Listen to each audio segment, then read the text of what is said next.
it just right from here on out. We're gonna slide right in. Anyway, you know, event 2's here. We got the layouts. We're going up to Practice Impact. We're gonna be there a day early to kind of learn the bunker names and get some reps in on the field, do some drills, knock off the rust, figure out what the hell we're gonna do without Tyler Harmon on the team anymore.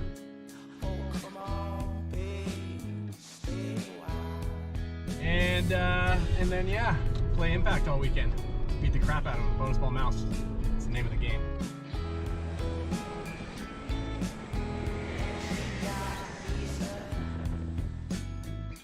Well, you know, first weekend of practice before the tournament coming up here in Philadelphia. So team's ramping up. Lost a key guy, Tyler. That's a bummer, but the good news is we still have a great team, and Dalton Vanderbilt's coming back, so he's plug him in, and you're probably going to win type of guy. And yeah, team morale's high, and we're out here having fun, which is what it's all about. So, go! I think Dynasty, first of all, anytime something like this happens, everyone on the team wants to prove that they're still here to compete. So I think just being out here and watching them play yesterday, they still have a lot of desire, passion, and everything else. They're not going to roll over. So I think they're going to play well. I honestly think they're going to do, they're going to have a good event. Do I think they're going to have as good an event as they could with Tyler? No. Agenda for today: shoot each other as much as possible. Yeah. Let's wake each other up before we see anybody else. Let's fucking get ready for this tournament. We gotta fucking climb at the tournament right off the bat. It's gonna be like Sunday. Let's go. Because we have 2 fucking hard-ass games. So get your mind in gear for that shit, all right? Let's go in like it's fucking Sunday and handle our shit, all right? You guys are fucking awesome, all right? Team on 3. 1, 2, 3. Team!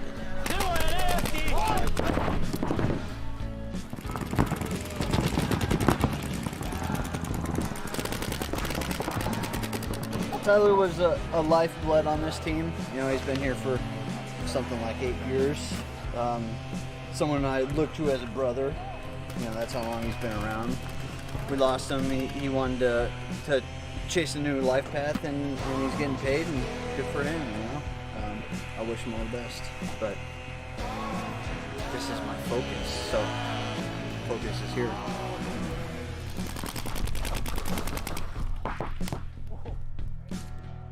You know, if you were walking by a Dynasty pit, the one voice you were probably going to hear was Tyler. He brings a lot of energy, a lot of focus, a lot of dedication, and a lot of greatness on the field. You don't replace a player like Tyler, right? So it definitely cuts deep. It's a tough hit for Dynasty, but you know, it's also a position that the team Dynasty has been in many times, and the organization truly does a great job of building up players into that role. And the organization will definitely go on, but anytime you lose a player like that, it's going to be felt. Okay! Go with foot! Yeah, not gonna lie, I'm pretty upset with Heat. I think both of us being flagship HK Army teams, it's a little distasteful to steal somebody mid-season, but it does happen, and you know, I do enjoy the organization, and I'm friends with a lot of the guys on that team. There are a lot of good dudes, but to me it's a little distasteful to go after a player mid-season. Okay, I've got a coin duel challenge for Alex. We're gonna do a quick draw, all right? You stand at the length of the field. You have to raise up, you get 1 shot, and you have to shoot that shot within 1 second, or it doesn't count. Kill shots only, so head and torso. If you get shot in any other limb or body part, you have to not use that body part for the rest of the time. And every shot that you take, if we take each shot, we both miss, we have to take a full Civil War step forward. All right? Did I miss anything? Sounds good to me. All right, get down there, John Wayne.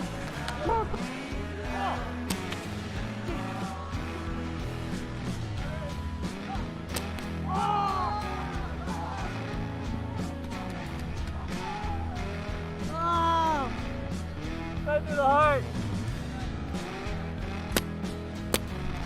I'm still alive!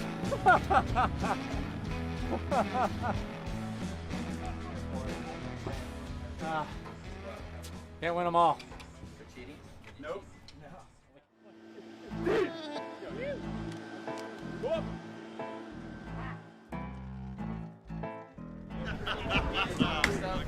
This is Tyler's first practice with the team. We had our drill day yesterday, and got him around the guys, and We got to hang out a little bit, but everybody's known Tyler for a long time. He's been a vet in the league, dominating for a long time. So, he's a great teammate. We can tell already. Great positive vibes. He fits right in. Let's go! Let's go! What he meant to Dynasty, I think, was definitely an emotional spark in their pits.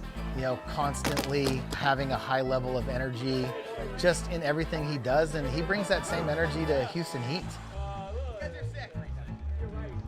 I feel like when he wakes up in the morning, he's already juicing, ready to go. When I come downstairs, he's already sitting there. He's already been there, ate his breakfast, is already thinking about the day. He's just constantly fired up in everything we do, right? We go to dinner, hell yeah, let's go to dinner. You know what I mean? We're gonna have a meeting? Yeah, let's have a meeting, I talked to him so many times on the phone, and he just comes through the phone. He's just so pumped up and ready to play paintball. He lives, breathes, eats, drinks, sleeps paintball, every day of his life. So having a guy like him is really just a blessing for me, because I feel like I was like that when I played, and now he gets me going, he keeps me motivated. He gets all the other guys on the team motivated to go out there and give 100% effort and be the best that they can be all the time. Let's fucking go, Heat. Let's go, boys. So, came out here this weekend, expected a fast layout, and we got what we expected. The snake side's playing really fast. Most guys are running 3 guys this side. You can get doubled in the snake. It seems like that's the look you want. Overall, playing super fast. The Dorito side is a little bit slower, but it can be played fast as well. But overall, I think we're going to see a lot of points played, and I think it's going to be one of those fields where if you don't play aggressive, you're in trouble.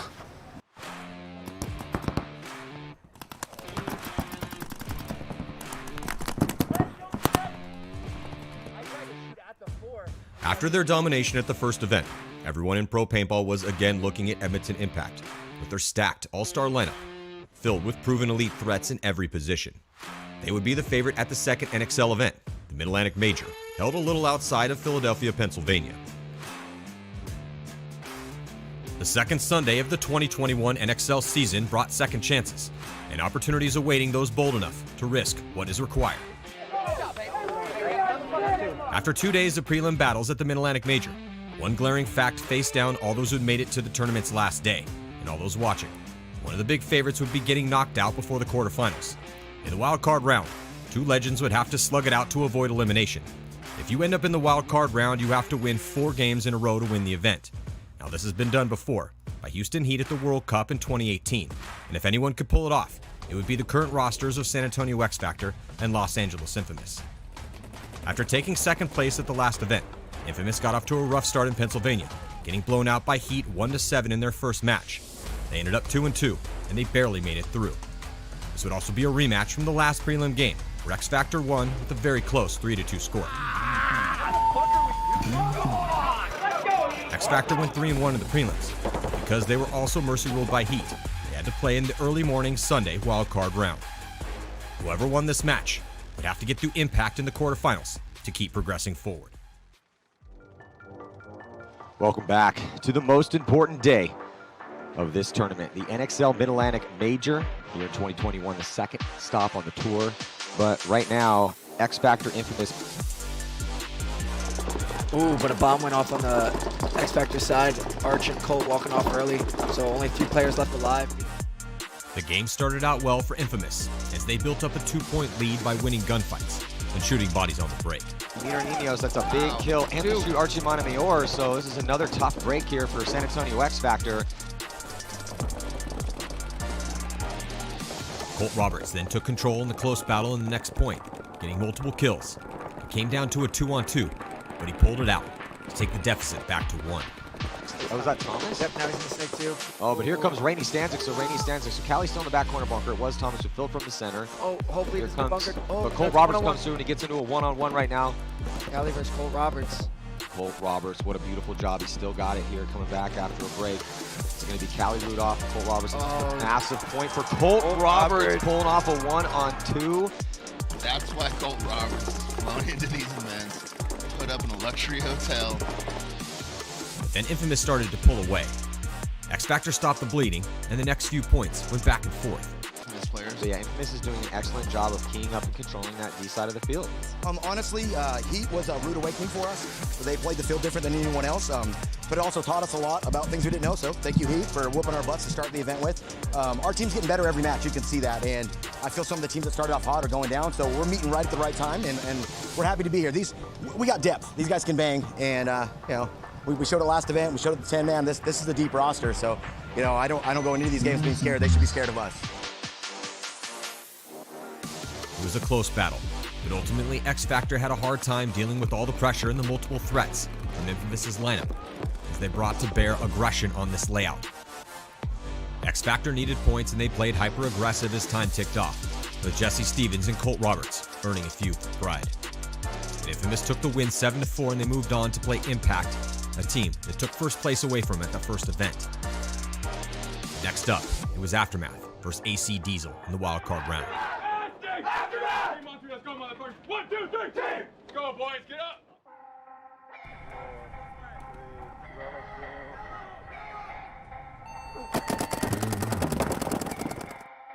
Aftermath again went 2-2, this time losing 2 games on the first day and getting off to a rough start. But they brought it back with 2 big margin wins over AC Dallas and Uprising. AC Diesel's story had the opposite momentum, as they won their first 2 games against the Ironmen and the Outlaws, and then lost their next 2 matches against DMG and Impact. They also barely made it through.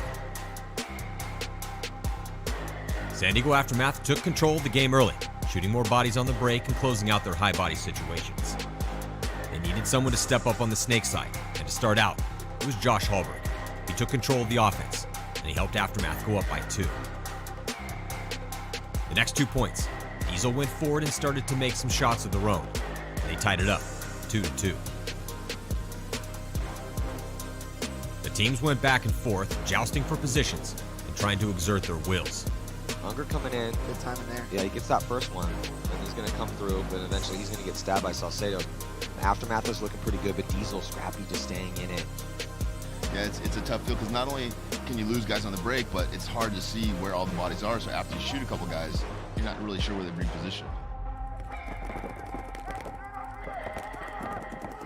Almost every game based on their body dropping right now early for San Diego Aftermath, and here comes AC Diesel getting back in the snake. They have a 1-point lead. They're trying to extend it. They're in pretty good position. Here comes Mark Johnson's going to try to turn the tables. Erickson's shooting at him the whole time, though, so good job by Troy. Keep his head on a swivel. AC Diesel fought themselves into a lead, but Aftermath could not be contained in the end. They took the come-from-behind victory, moving on to play the Russians in the quarterfinals. Here just trying to find Mark Johnson. They're going to get the kill on him, and that should do it. They lost Ben Challenger on the break. They're going to need a quick one here. Just 10 seconds to go. I think they're going to have enough time. No. We're not going to see it, so. He gets the kill, though. I like that. Look at BJ there. So Aftermath making it into the quarterfinals here. They've made Sunday now twice in a row, and that's what Mike wants to see. But before we get into those quarterfinal matches, we're going to be seeing Houston Heat take on New York Extreme and San Diego Dynasty take on a very revamped and rebuilt Seattle Thunder. Ah! Who are we? Fucking aggressive! Fucking Aftermath! Let's go, baby. Fuck yeah, guys! Seattle Thunder almost went undefeated again in the prelims, but they lost to the Russians in their last game. Still, through 2 events, their prelim record was 6-1, an impressive stat, and the 3 wins was enough to get them right into the quarterfinals. They would match up with an injury-battered San Diego Dynasty. The last time these 2 teams played each other was the first game of the season, and Thunder took the victory by 2. Dynasty had again limped through the prelims. They had 3 wins and a loss, but every game they played was decided by 1 point, and the roster had taken a hit from injuries and the departure of Tyler Harmon.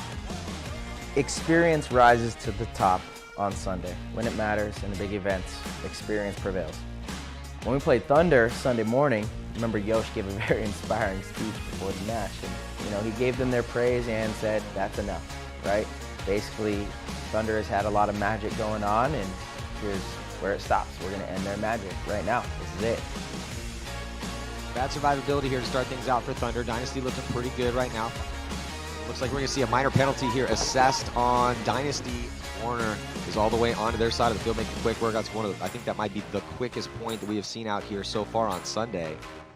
They don't have the backup, right? So they have guys that can make the spots. They've got a couple guys that can go out on the wings. They don't have the number 2s that are tuned in to follow them up. They don't have Marcelo.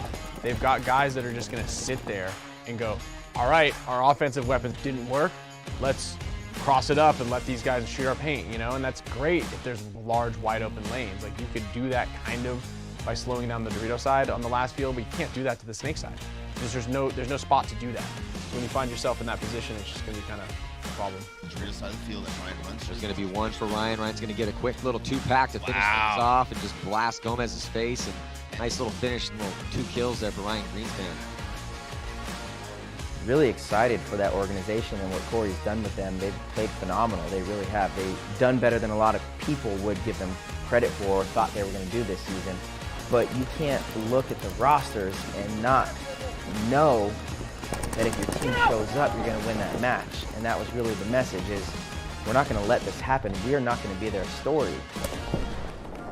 Definitely don't want to have either one of these guys in a one-on-one situation. Oh, Marcelo loses them though. I don't know if we're going to see anyone get shot to win this one-on-one though, because usually it's like, ooh, Marcelo with a bit of a fight across. Corey not able to get a shot in on Marcelo, and that is going to do it. So Marcelo played it perfect, and Dynasty's going to take the win. Hey, there's a major breakdown though, man. Losing those bodies. Yeah, man. No, 2 minutes left, man. If they fucking win that 2-on-1, they're in this. I know, that was a bad move on my own part. I knew where both the guys were, and they just fucking walked into the back center and shot. Hey, Colton Hart. Yeah. Watch for Colt come up in that Texas event. Going into Philly, all of our practices from the very beginning, Fedorov would express how grateful he was to be back. You could tell that he had energy, he had rest. After missing the 2020 season with visa issues in the beginning of this year, coming back in Philly, you could tell that he was re-energized, he was hungry, he was motivated, and you know, he's one of those guys that has that 6th gear that other guys don't have.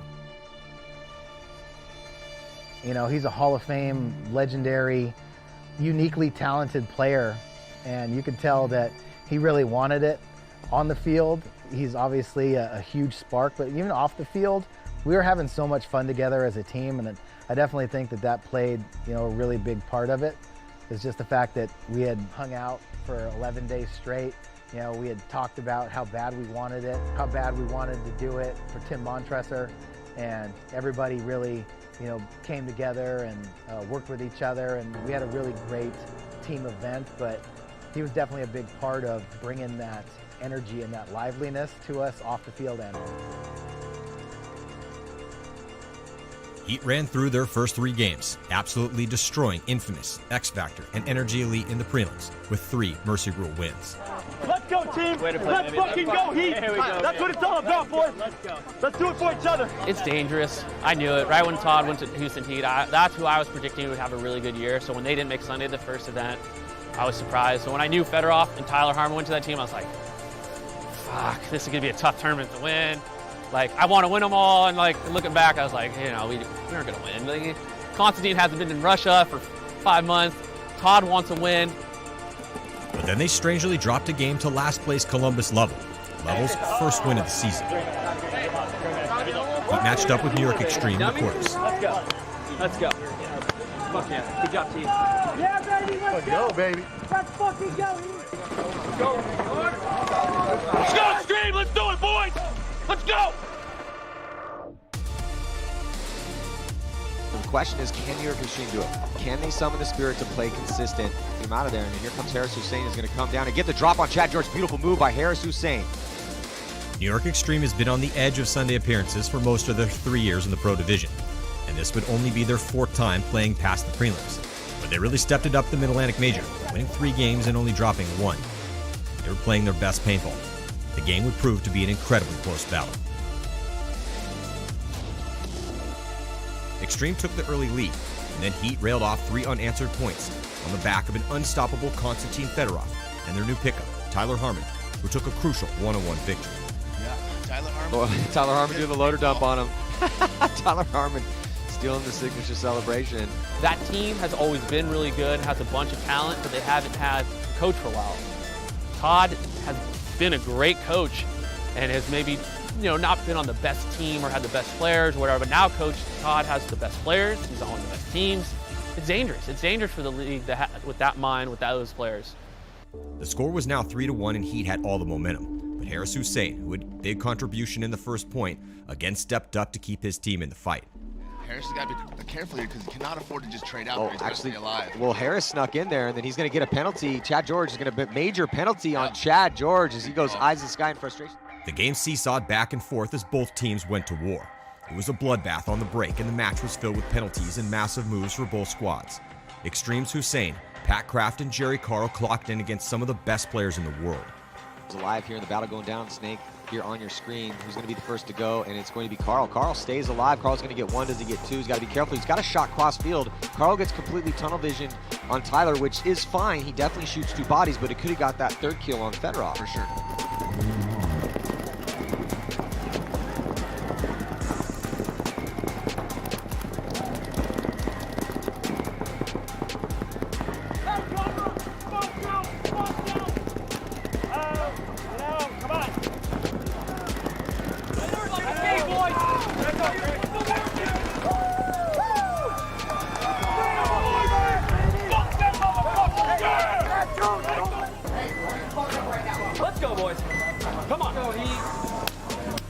Heat was holding on to a little lead for most of the game, but Extreme tied it up. Then they lost a quick point to a penalty. What's going to make it clean for Houston Heat? That's not good for Extreme. Just a minute and 6 seconds left to work with. They needed a kill on the break. Takes back center, Ryan Moorhead now getting Snake one shot. They shoot, but they lose Harris. They might be losing another body with Cantor too. They're going to lose Hennessy and shoot Fedorov. And they shoot Mishka. They have an opportunity. 39 seconds to go, just two bodies to end. They're in not great spots. It's Tyler Harmon and Ryan Smith. Carl trying to figure it out here. But Pat Kraft's going to get the shot in on both of them, it looks like. So Pat Kraft Jr. with a couple more kills, and Carl is going to go in and hit that buzzer. He should probably stop and just take it to an overtime period. Nope. They stormed back with Carl and Kraft looking to tie the game again and take it into overtime. But Carl made a small mistake that would cost them. Should we go for the win? Make a decision. Go for the win. If we're going to go for one, let's go D3 and wrap these pieces of shit. If not, then don't. Do it? Go ahead, go D3. D3? Yeah, go D4 pods, okay? Yeah. And jumping in here with 17 seconds left, and it does look like Houston Heat's going to roll the dice and try to steal it. They send Smith all the way up to the 50, and then he's going to launch. They do shoot out Mishka, but bodies are dropping right now for Extreme. This is what we were worried about for them, and it looks like Houston Heat is going to steal the win in 17 seconds left as Fedorov jumps over to eliminate New York Extreme. And Terry, that's why you do not hit that buzzer. Fedorov looks like he might have knocked the wind out of himself, though, as he catapulted over that bunker. Unbelievable performance here from Houston Heat. They eliminated Extreme, who left frustrated that they let their first semifinals ever just narrowly slip by. Regardless, it was a good look and a loss, and Heat was warmed up for their next match, which would be a grudge battle against San Diego Dynasty. Yo, stop, Marco.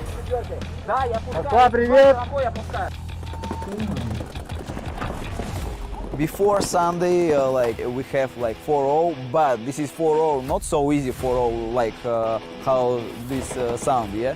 We have some complicated game.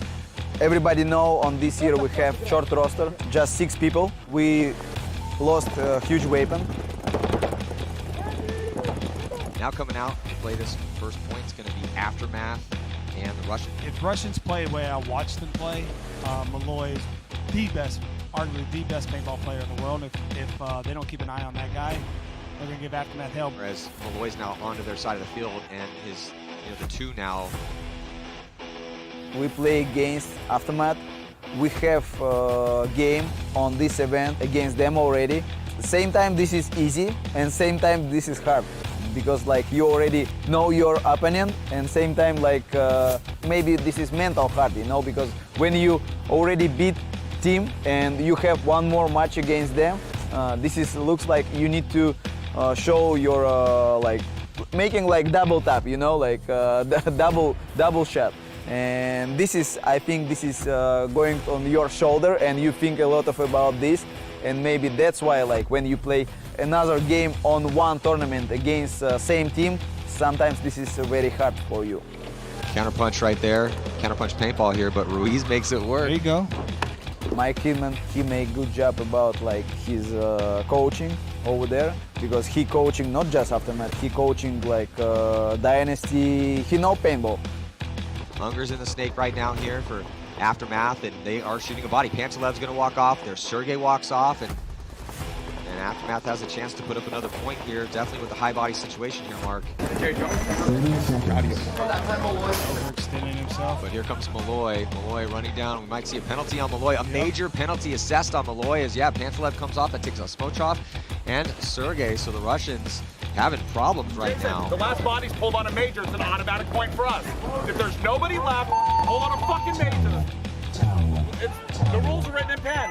Vernikov with his size play these little mini walls with those nipples on the top, perfect. And now he's going to keep pushing forward. He's onto Thomas's sides. Now Thomas has to protect that buzzer. Definitely bullying Thomas Kim around here in this one-on-one. Just gets his eye dotted right there. Gets another one.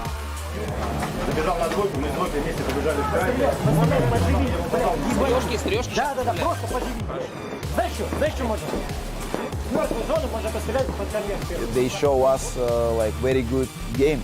It looks like why we lost, because we thinking before we already beat them and they can't beat us, you know, but they show very good, like they stay on shape, they making good Sunday paintball, yeah, like making breakout, stay on the bunker, life of the break, and we're making all opposite, and that's why we have what we have, like 8-3 we have, yeah.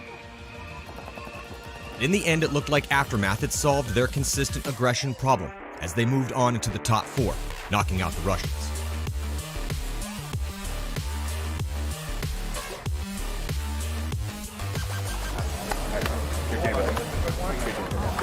Way to be.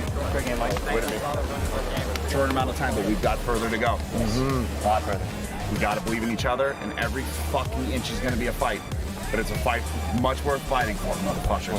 Yeah. You have to believe in it. We've come a long ways. We turned it around.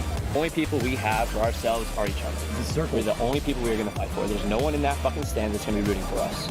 Not until we win this fucking tournament.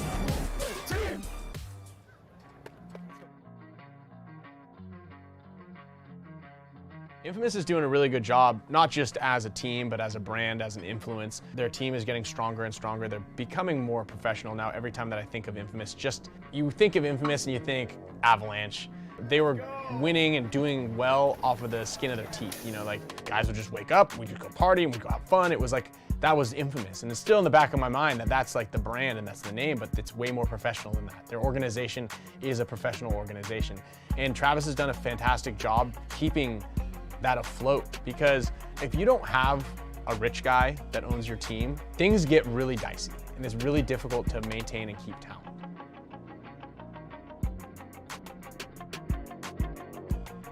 Finals, we're going to see Edmonton Impact take on Los Angeles Infamous. Now, Infamous got here by beating X Factor in the wild card round. They beat them pretty solidly. I like this starting lineup that is out here. As you got Mouse and Spica playing at the same time. I think that's the correct call. Beautiful job by Dave to put the guys out there.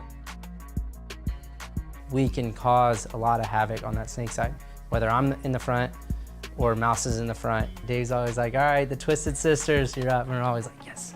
It's a lot of fun for us. You know, we're both two hyper-aggressive players, you know. At the start of this rematch from the finals of the last event, Impact put up 3 unanswered points by controlling both sides of the field. It also helped that Infamous received 2 penalties. It was 3-0, but with 11:20 left, there was still a ton of time on the clock. Infamous remained focused, they got angry, and they started to make a run of their own. Now pushing up on the snake side, he got a body right in front of him at the 50. It's Zach Patient. He's going to trade out with Zach. Cross field, so Harrison Fry stepping up and just murdering on that D side, getting some kills over there. 2 plays in a row. They're going 30 inside. They're going to 30 and parking inside, trying to catch our Dorito feeler. You're on the spin. All right, you're on the spin, baby. Back up like that. Oh, yeah. It was tied 3-3, but Kyle Spica charged forward to take the lead. And just slow playing it. This is perfect for Impact. Infamous is not conceding it yet. Impact up a bunch of bodies. And then Brandon Cornell stepped up, breaking through on the D side, turning the field on Infamous. He's going to get shot out. Yeah, this is all going to cost him, and Brandon's going to come through and get a free kill there on Zach Patience. So just some missteps out here from Infamous in that 3-on-3. Now with less than a minute, Impact had done enough to secure the victory, and they sent Infamous home early again with a score, 6-3. So yeah, Impact just waiting for these last few seconds to expire, still 17 on the clock, and they did everything they needed to do here, Mark. But Infamous not going to be able to repeat the performance that they had at the first event, and they're going to be getting knocked out in the quarters.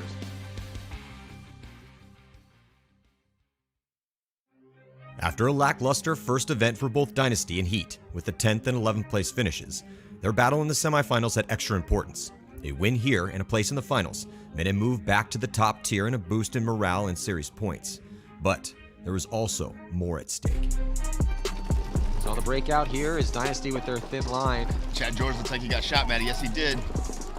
Dynasty's famous off-the-break shots were on display in the first point, as they were able to quickly take out 2 and win the 5-on-3. But Houston Heat dished it right back with some early kills in the next point to tie it up, as Tyler Harmon was visibly motivated to play his former squad. He is really good at creating an enemy in his head so that he can go out and succeed against him. That's something a lot of athletes do. And I think you saw that game. Ryan was his victim. Ryan was his target. I had never had a problem with Tyler. I've never had a problem with Tyler. It's impossible to have a problem with Tyler because he'll rip your arms off if you have a problem with Tyler. And he's just such a positive guy. Like he's just a ball of energy. He had a problem with me, but clearly in that match, the amount of times that he was overshooting me, he had a problem. It doesn't bug me. I know what I'm doing out there. I'm playing paintball. If you shoot me, good shot. If you shoot me extra, good job. I'm in a rare position to be good enough to be able to give it back at times, but I usually don't. Heat then went on a run, putting up 4 unanswered points. Dynasty pulled it back within 1, but even though Marcelo Margot pulled out all the stops and almost tied it back up, Chad George and Tyler Harmon would not be denied their glory. I remember it so clearly. Marcelo made such a good move, and it was the move that Alex had been telling him and people to do, like, that move's open. I saw him launch. As soon as he went, I had my lid of my loader off, and I was trying to get a ball unjammed when he made that move. Any other time, we would have won that point. I know it is guaranteed. And the only reason Marcelo got shot is because the Heat fans or someone on the sidelines was screaming when he did that, and it caused Tyler to look away from me to shoot at Marcelo, but that was my opportunity to make a move. As soon as I get it back up, I roll out, and Tyler's already on me again. And that's why I tried to make a move up there to surprise him. Himself a little 2-pack over there and almost turned the tables. He actually ends up getting stopped by Tyler Harmon, so that's going to make for some interesting conversation on the Play the Game podcast.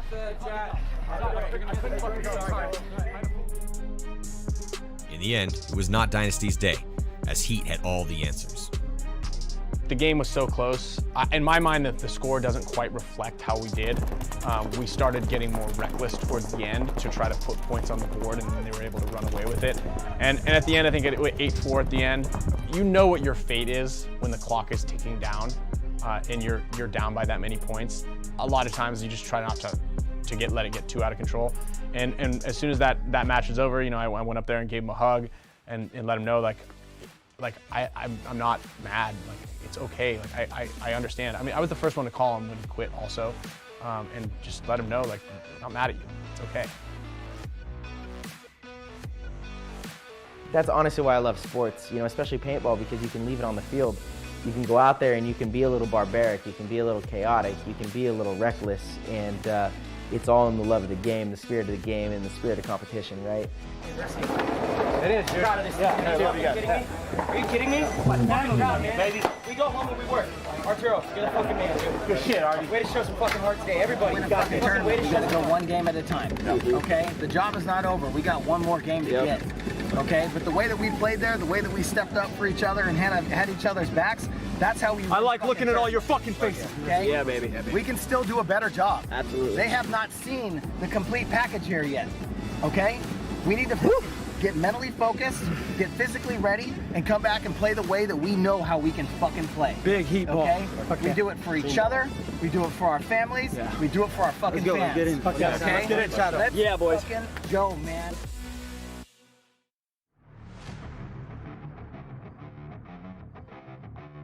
Aftermath had been able to summon aggression in their first 2 Sunday matches, gaining production from everyone.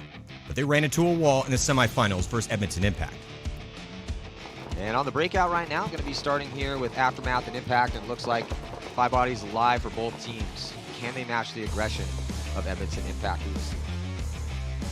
It looked like they would take the first point, but Alex Rodriguez and Justin Rabakoff pulled off a low body situation to take the early lead and the momentum. Once you shoot your gun in that situation, you're going to get found. And A-Rod just doing a great job of living in all that chaos, along with Justin Rabakoff, who was up there. The second point was again looking good for Aftermath, and they got a shot on Justin Rabakoff early, but Alex Rodriguez launched up the center to shoot out Troy Erickson. And a penalty on Aftermath wrecked their line, though it did come down to a one-on-one, Thomas Kim versus Alex Goldman.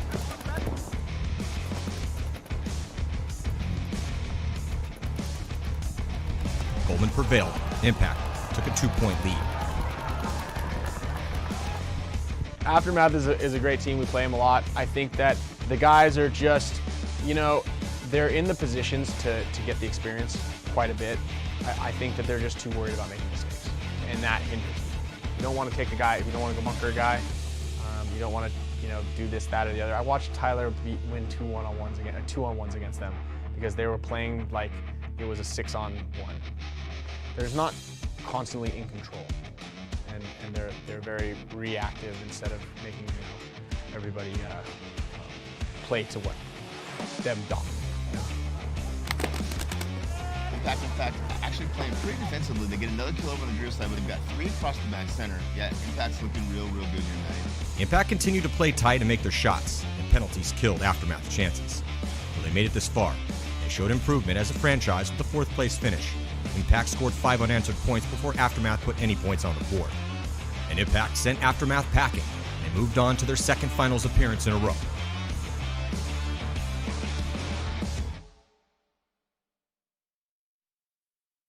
We only get a few opportunities like That's this right. a year, okay? Yep. We earned this. We earned the fucking opportunity to play in the fucking finals. Let's fucking Live in the moment. Let's make it fucking worth it. All right? Why the fuck not? Why not? Everything Why not? Come on, motherfuckers! Hey, let's go. Team on 3. 1, 2, 3. Team! We're gonna be giving this is it. We got one fucking game left. Fucking put every little effort we have, everything we have into this shit. And I'm telling you right now, if we put everything we have together collectively, we'll be winners. Let's go. Come on. Here we go, boys. Let's go. Let's go. Impact moved into their 2nd finals appearance in a row. But facing them down would be Houston Heat, hungry for redemption after their blowout at the last event, and with their roster looking stronger than ever. We are here for the most important game of the tournament, the finals in the professional division at the 2nd big event of the NXL season. Impact came out aggressive, but they lost Alex Goldman and Matt Jackson early. The Heat took the first point by playing smart, earning time, and closing out the high body situation. This is massive for Houston Heat. Yeah, Matt Jackson and Mouse taking the walk, and right now Houston Heat in a 5-on-3 situation. There's no one on the Snake side currently for Edmonton Impact. Yeah, just a long, slow, methodical point for Houston Heat. Then Alex Goldman worked into the Snake off the break in the 2nd point, and Impact was able to get a shot on Chad George. Justin Rabakoff finished off the point from the D side to tie. Yeah, Mouse was running to the Snake on the break every game. We couldn't shoot him, right? But we also had Fedorov on the opposite side of the field who was in the zone, couldn't be shot. He was shooting guys from positions that other people didn't even think to shoot people from. Blocking people out, hitting bounce shots, just doing stuff that other guys don't see, other guys don't really think about. I know that Fedorov was going off that event on that Dorito side, and our guys were playing well. JC and Brandon were playing the ones really well on that D side, but he caught a rhythm, same way I did in Florida. Goldman has some work to do. On the breakout now, Goldman's going to get into the Snake off the break. The chaos is setting in over on that D side. Another penalty, it looks like. As we had seen all weekend long, it was a war on the Snake side, with points available to steal from the D side. The Heat continued to lead, and Impact continued to threaten. Here comes Brandon Cornell. After the chaos that Goldman caused, and Brandon Cornell and Alex Goldman are going to steal this point to make it a 1-point match. Fedorov going to be trying to get a shot on him. So Fedorov eats up 2 kills for Maybe Fedorov. 3, Matty. Yeah, he might have, I don't think 2 for sure. Dead. That's it. And that's going to be, so Konstantin Fedorov makes his presence known for Houston Heat to potentially put the winning point on the board here with at least 2 confirmed kills, maybe sealing the deal on the Golden Barrel. You know, when you see Fedorov dancing and doing, you know, funny stuff and jumping around, that's how you know you're in trouble. It's always the same story, right? You got to survive. You can't get penalties, and you got to react faster than they do and not make the mistakes. And they were just playing a more solid game as a team and let Fedorov go off. Konstantin Fedorov, like he had all tournament long, had a point on the D side to hammer home the coffin nail, seal up the win, and take home the Golden Barrel in his first event back. And then a big thing is just the visualization of it. You know, we talked about being there in the finals. We talked about standing in front of the VIP for the national anthem. And when the national anthem was over, Ryan Moorhead comes running with the flag, you know, running by, looks me right in the eyes, and he goes, "That was the fight song, let's go," right? And I got the chills, and I was like, we're gonna win this tournament right then and there. We talked about it, baby, we talked about it. Hats off to Heat, they had a good event, good match, very low mistakes, if not any. And yeah, you see first place when that happens. When you win a tournament, there's so much emotion going through your head. And, you know, to try and convey that when you're standing around your team and everybody's happy, and, you know, we won that event for him, with him, because of him. And we celebrated Tim Montressor's life, you know, for what he meant to the paintball community, for what he meant to the guys on our team.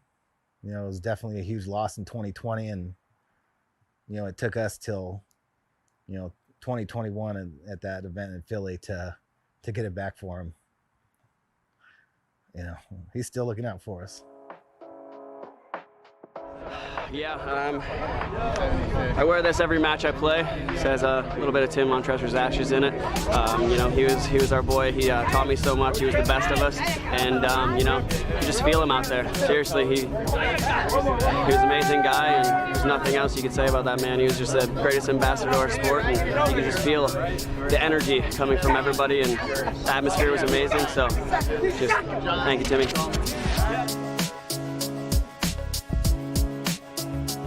Heat's victory propelled them right back to the top. With Chad George, Tyler Harmon, Konstantin Fedorov, and actually their entire roster dialed, Heat looked like the best team in the game yet again, primed for yet another title run. 2 events down, 2 to go. Could anyone rise to take down the superstar teams, impact the Heat? We would find out in Chicago. So, see you in Philly, and fighting the good fight. How's that?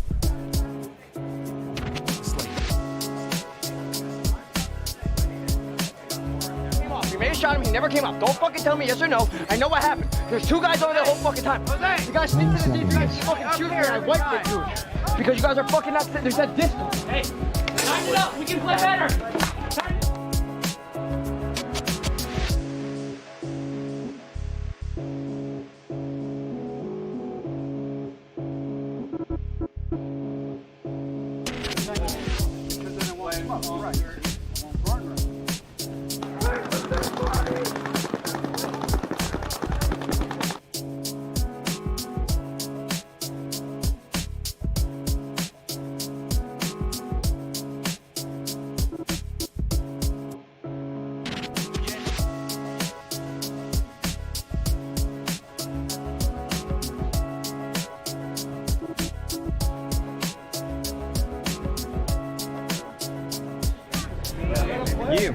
I have to ask him. We don't understand what you want. Do you speak Russian? Yeah. Cash money! He's the best in the world. We got cash money, we got young money, we got the Heat fam. It's unbelievable, man. We're blessed, super blessed.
As the NXL headed to Chicago for the 2020 Windy City Major, the two names haunting the rest of the Pro League were familiar to anyone who had been a fan of the game in the modern era.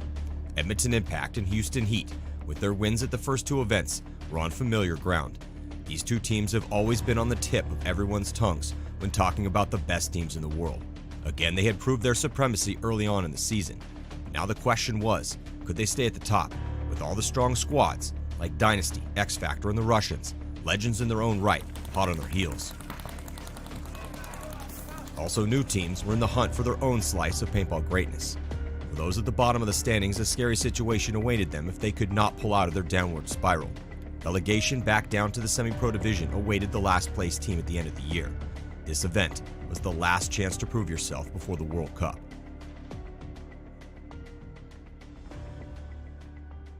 For these victories, light these guys on fire, Jesus name we pray, man. Hey, hey, pick it up, boys, right here, right now. 1 point at a time. Believe in your brother. Let's go. 1 point at a time, guys. Timothy, 1, 2, 3. Team squad. Hey, I believe in you, boys. Let's go. A confusing and unprecedented situation confronted the teams on Sunday morning.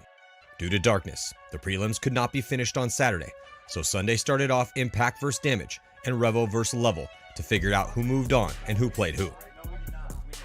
Everyone in the Pro Division who had a chance to make Sunday showed up early to see what went down. Damage put up a big lead on Impact, and though they held on for a 1-point win, they didn't do enough, and they were eliminated yet again, taking another 11th place. Baltimore Revo skated through into the wildcard round, even though they dropped to a tough Columbus level. Revo was missing Frank Antetomaso and Steven O'Mara, two of its best players. And they also almost lost Snake veteran Dan Zaleski in their game against the Outlaws when he collided with Jason Stapula. Though Zaleski dislocated his shoulder, was slightly concussed, and put his front teeth completely through his bottom lip, he was stitched up and still playing on Sunday. Revo would need him. Revo did enough in the prelims with their win over Damage. The head-to-head victory on Friday ended up being the tie-breaking technicality. Revo would now fight against Edmonton Impact in the wildcard match. Good shit, boys. Good shit, JC. After winning the first event and taking second outside of Philly, Impact looked mortal in the prelims, going 2-2 and losing to both Level and Damage, and almost missing Sunday. The Revo vs. Impact match would be an epic way to start a crazy day.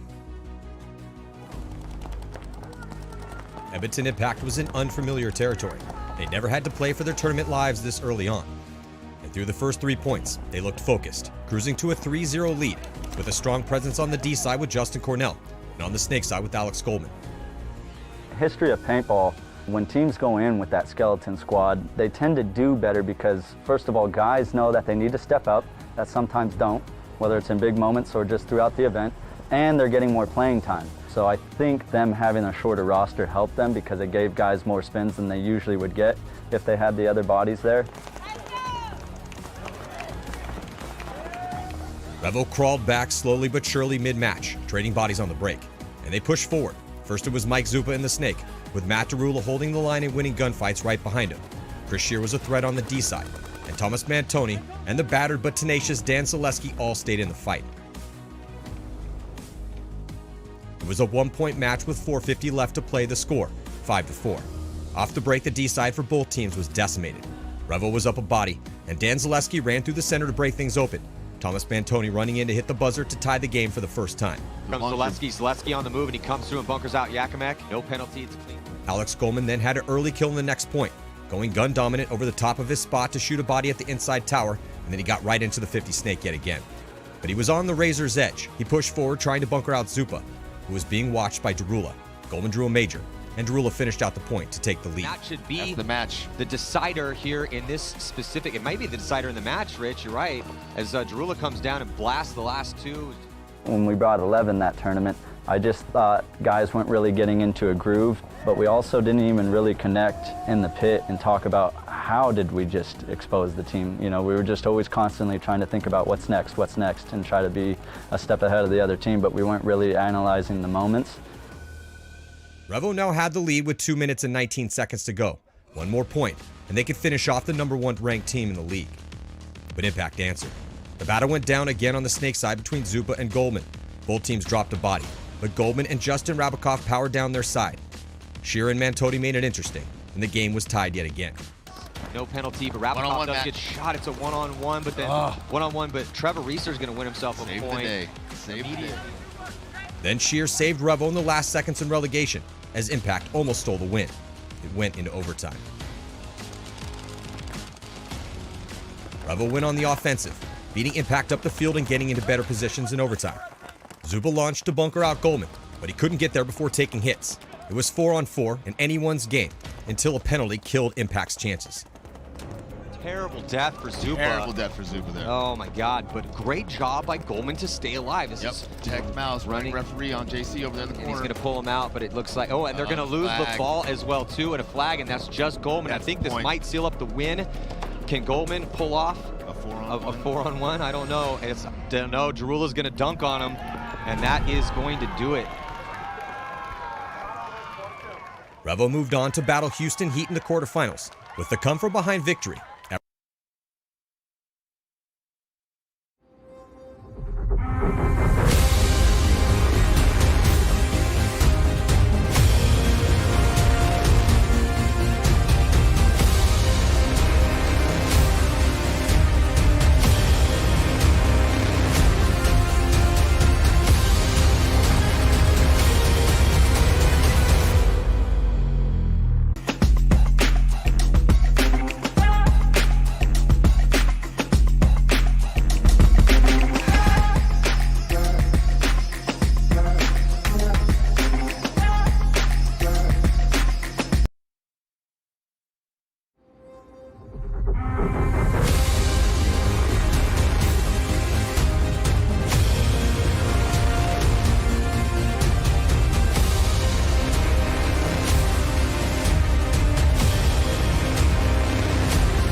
We are running late as usual. Well, I like to call it right on time. Brought to you by Bunker Kings, the 2022 NXL Sunshine State Major. I'm Matty Marshall with Rich Telford here on GoSports.com in Kissimmee, Florida. And it is a beautiful morning here, though the storm may be approaching. You can see that red sky, as they say. Red sky night, sailors' delight. Red sky morning, sailors' warning. And so hopefully the rain will hold off. But right now, it's going to be a really fun match here as San Diego Aftermath are going to be taking on the ML Kings Thunder, New York Extreme. That is going to be the first set here. And San Diego Aftermath, yesterday, Rich, they looked pretty good. 2 wins for them, 2 close wins, but 2 wins nonetheless. And then the ML Kings also looked really sharp as well, too. So, in this bracket and definitely a developing story, who's going to kind of emerge as one of these younger teams that's looking which one, right? So is ML Kings gonna be looking better than Aftermath? I mean, obviously, different stories there. I feel like what do you think? Aftermath's program is a little bit farther ahead than ML Kings. ML Kings was on a rebuild last season, right? I feel like Aftermath is a little bit more polished, but they both play this field really, really well. Well, and it is kind of an interesting story there because, the ML Kings, originally from the Czech Republic, Charlie had started that squad, and, he kind of had hired some all-star killers to come over. They were really successful in Europe, and then he decided to come over here to the States and form a team. So it's been through different incarnations as well, too, kind of similar to Aftermath. Now, Aftermath's been around a lot longer, been through more incarnations, but they are kind of in those, we've brought some different guys on, some younger, hungrier guys, and they're in that, we're rebuilding, and now where are they right now? This is a big turning point for their franchise here in event number 1, day number 2, trying to make a Sunday. And then also Thunder with the merger of Seattle Thunder and the Brooklyn Bears, the Thunder Bears, taking on New York Extreme. So really good yesterday. Yeah, they looked outstanding. So I'm going to have to give the nod to Thunder versus New York Extreme just based on what we saw yesterday. Thanks, Matt. It's got to call. It's okay. Got to call like see, baby. It's not going well. So we're jumping into point number 1 here. San Diego Aftermath and the ML Kings. There, ML Kings on your screen. You see Navarro and Connor Kelly up there in the center, rolling their guns. Connor Kelly looking snake side. He's also been has kind of become a little bit of a standout for them occasionally. I think so for sure, man. Well, that's what's cool about the ML Kings, though, is Navarro, Kelly, obviously Lewis Betancourt and Kyle Berry. But every single one of their starting 5 is contributing. So now I'm kind of waiting for Donaldson to come out of his shell a little bit. I've been hearing good things in practice about Donaldson. And if he starts, contributing at the same level as like a Betancourt or a Connor Kelly, I mean, this team's going to get real scary real quick. They're already kind of scary. What I like about those two kids is that they're both mellow. They're both like easygoing, but they also go over and ask the right questions when they're playing against the other top pro teams. They're there just to learn as much as they can. They haven't got to that point where they think they're so good that they can stop learning.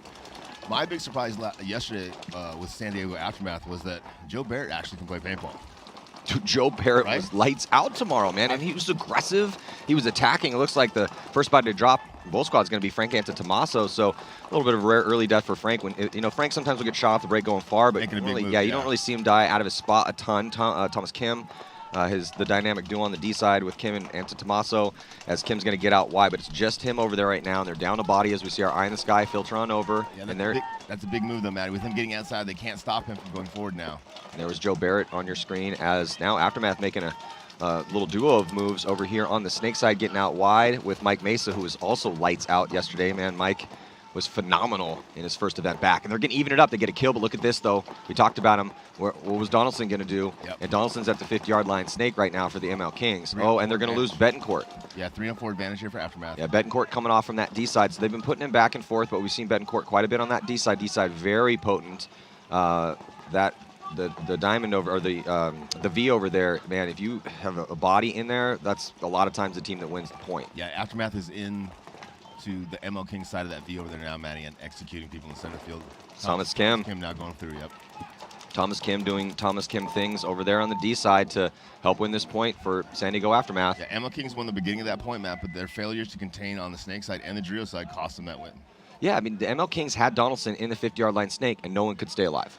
You saw one body fall, another body fall, another body fall. All those three deaths kind of coming within about 45 seconds of each other, and you just had some gunfight wins here for San Diego Aftermath, and then Thomas Kim getting into that crucial D-side structure over there. Let's get a look here at the schedule as we're in this first set here, bright and early, 7:20 Eastern Time. Next up is going to be Legion taking on the Hurricanes. Hurricanes, quite a story.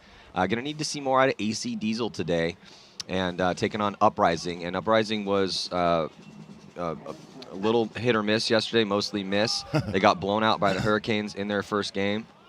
And then they dropped the next one, but they did put up 5 points against Legion, so it looked a lot better, and they were in that match until the very end. So looking for Uprising to have a more consistent day today, hopefully for them. Now first point here, New York Extreme and Seattle Thunder. Both teams pocket up, Matty. Yep. 5-on-5 here. Pocketing it up, but a little bit better field position for Extreme as they get CJ Cantor up here, but a body dropping out of the backfield early for New York Extreme. Pat Kraft gets peeled off early. 4-on-5 advantage here for the Thunder Bears. Thunder Bears really, really good at shooting on the break, Matty. I would say out of all the teams we watch, they're as good or better than anybody else on the break, right? Yeah. If anybody else got more kills on the break? It was it's a little debatable, but they were definitely elite off the break shots yesterday. It was a big part of their arsenal as they constantly were playing either up bodies or even if they had lost one. But right now it looks like Seattle Thunder getting Patty Gleason into that 40-yard line as a couple more bodies are dropping here for Extreme. Just that D-side proving potent yet again early today. Gleason coming off, though. Must have got clipped in there. Yeah, got clipped going past the gap. Arson trades. 3-on-1 now with CJ Cantor now being eliminated. Thunder's getting that first point. Yeah, once Pat Kraft got peeled off, it got pretty bad pretty fast. Yeah. So, Seattle Thunder going to go up 1-0 here. New York Extreme needs to, again, survivability is just an issue for New York Extreme. Survive, contain, right? Yeah. And any word on Jerry Carl? Yes, he's an amazing human being. Yes, how about his knee? He's a little bit of a fragile, amazing human being. Unfortunately, he's not hurt, but we're just going to let him take the rest of the event off anyway, just as, a precaution. Yeah, just as a precautionary measure. No real injury there, so he's fine. And he heals up so quickly, it's not a big deal. But obviously, we'd love to have him out there. Yeah, it is just a big part of the offense for New York Extreme, so not having Carl could be an issue of someone else. As always, we're hoping next man up.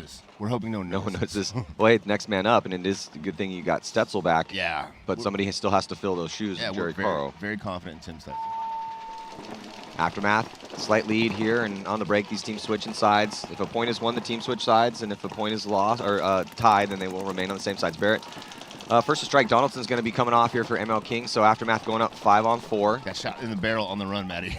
Oh, that's the worst. That's a rough one. And and then you go back and you try to tell your guys, no, really, guys, I just got shot in the barrel. Like, right, bro. Foot shots and barrel shots. Those not fun. They never happen. Aftermath with 3 guys up the center of the field. Joe Barrett in the wing. Thomas Kim over there in the inset Dorito.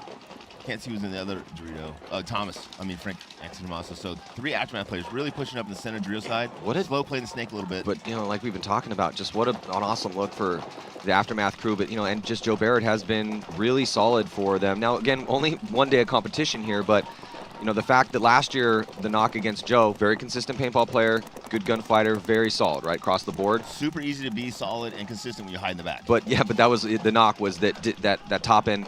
You need elite top end aggression if you want to make Sundays out here and go deep. Yeah. And so he must have done something in the offseason, whether it's just his intent, mentality. He got a new risk reward matrix implanted in him. If he can keep this up, man, and he's going to be he could be a dominant center player, and he could. And they had brought Woodley onto the team. They ended up cutting LJ Woodley. Yeah. So and that was going to be the question: was who's going to be the stud up the center for Aftermath? They want to try to win tournaments. Hallberg gets shot out of snake corner for Aftermath, Matty. Oh, yeah, talking about a consistent player. I mean, Hallberg's been super consistent for them, too. He doesn't die early a lot, but coming off early right now to even things up. 4-on-4.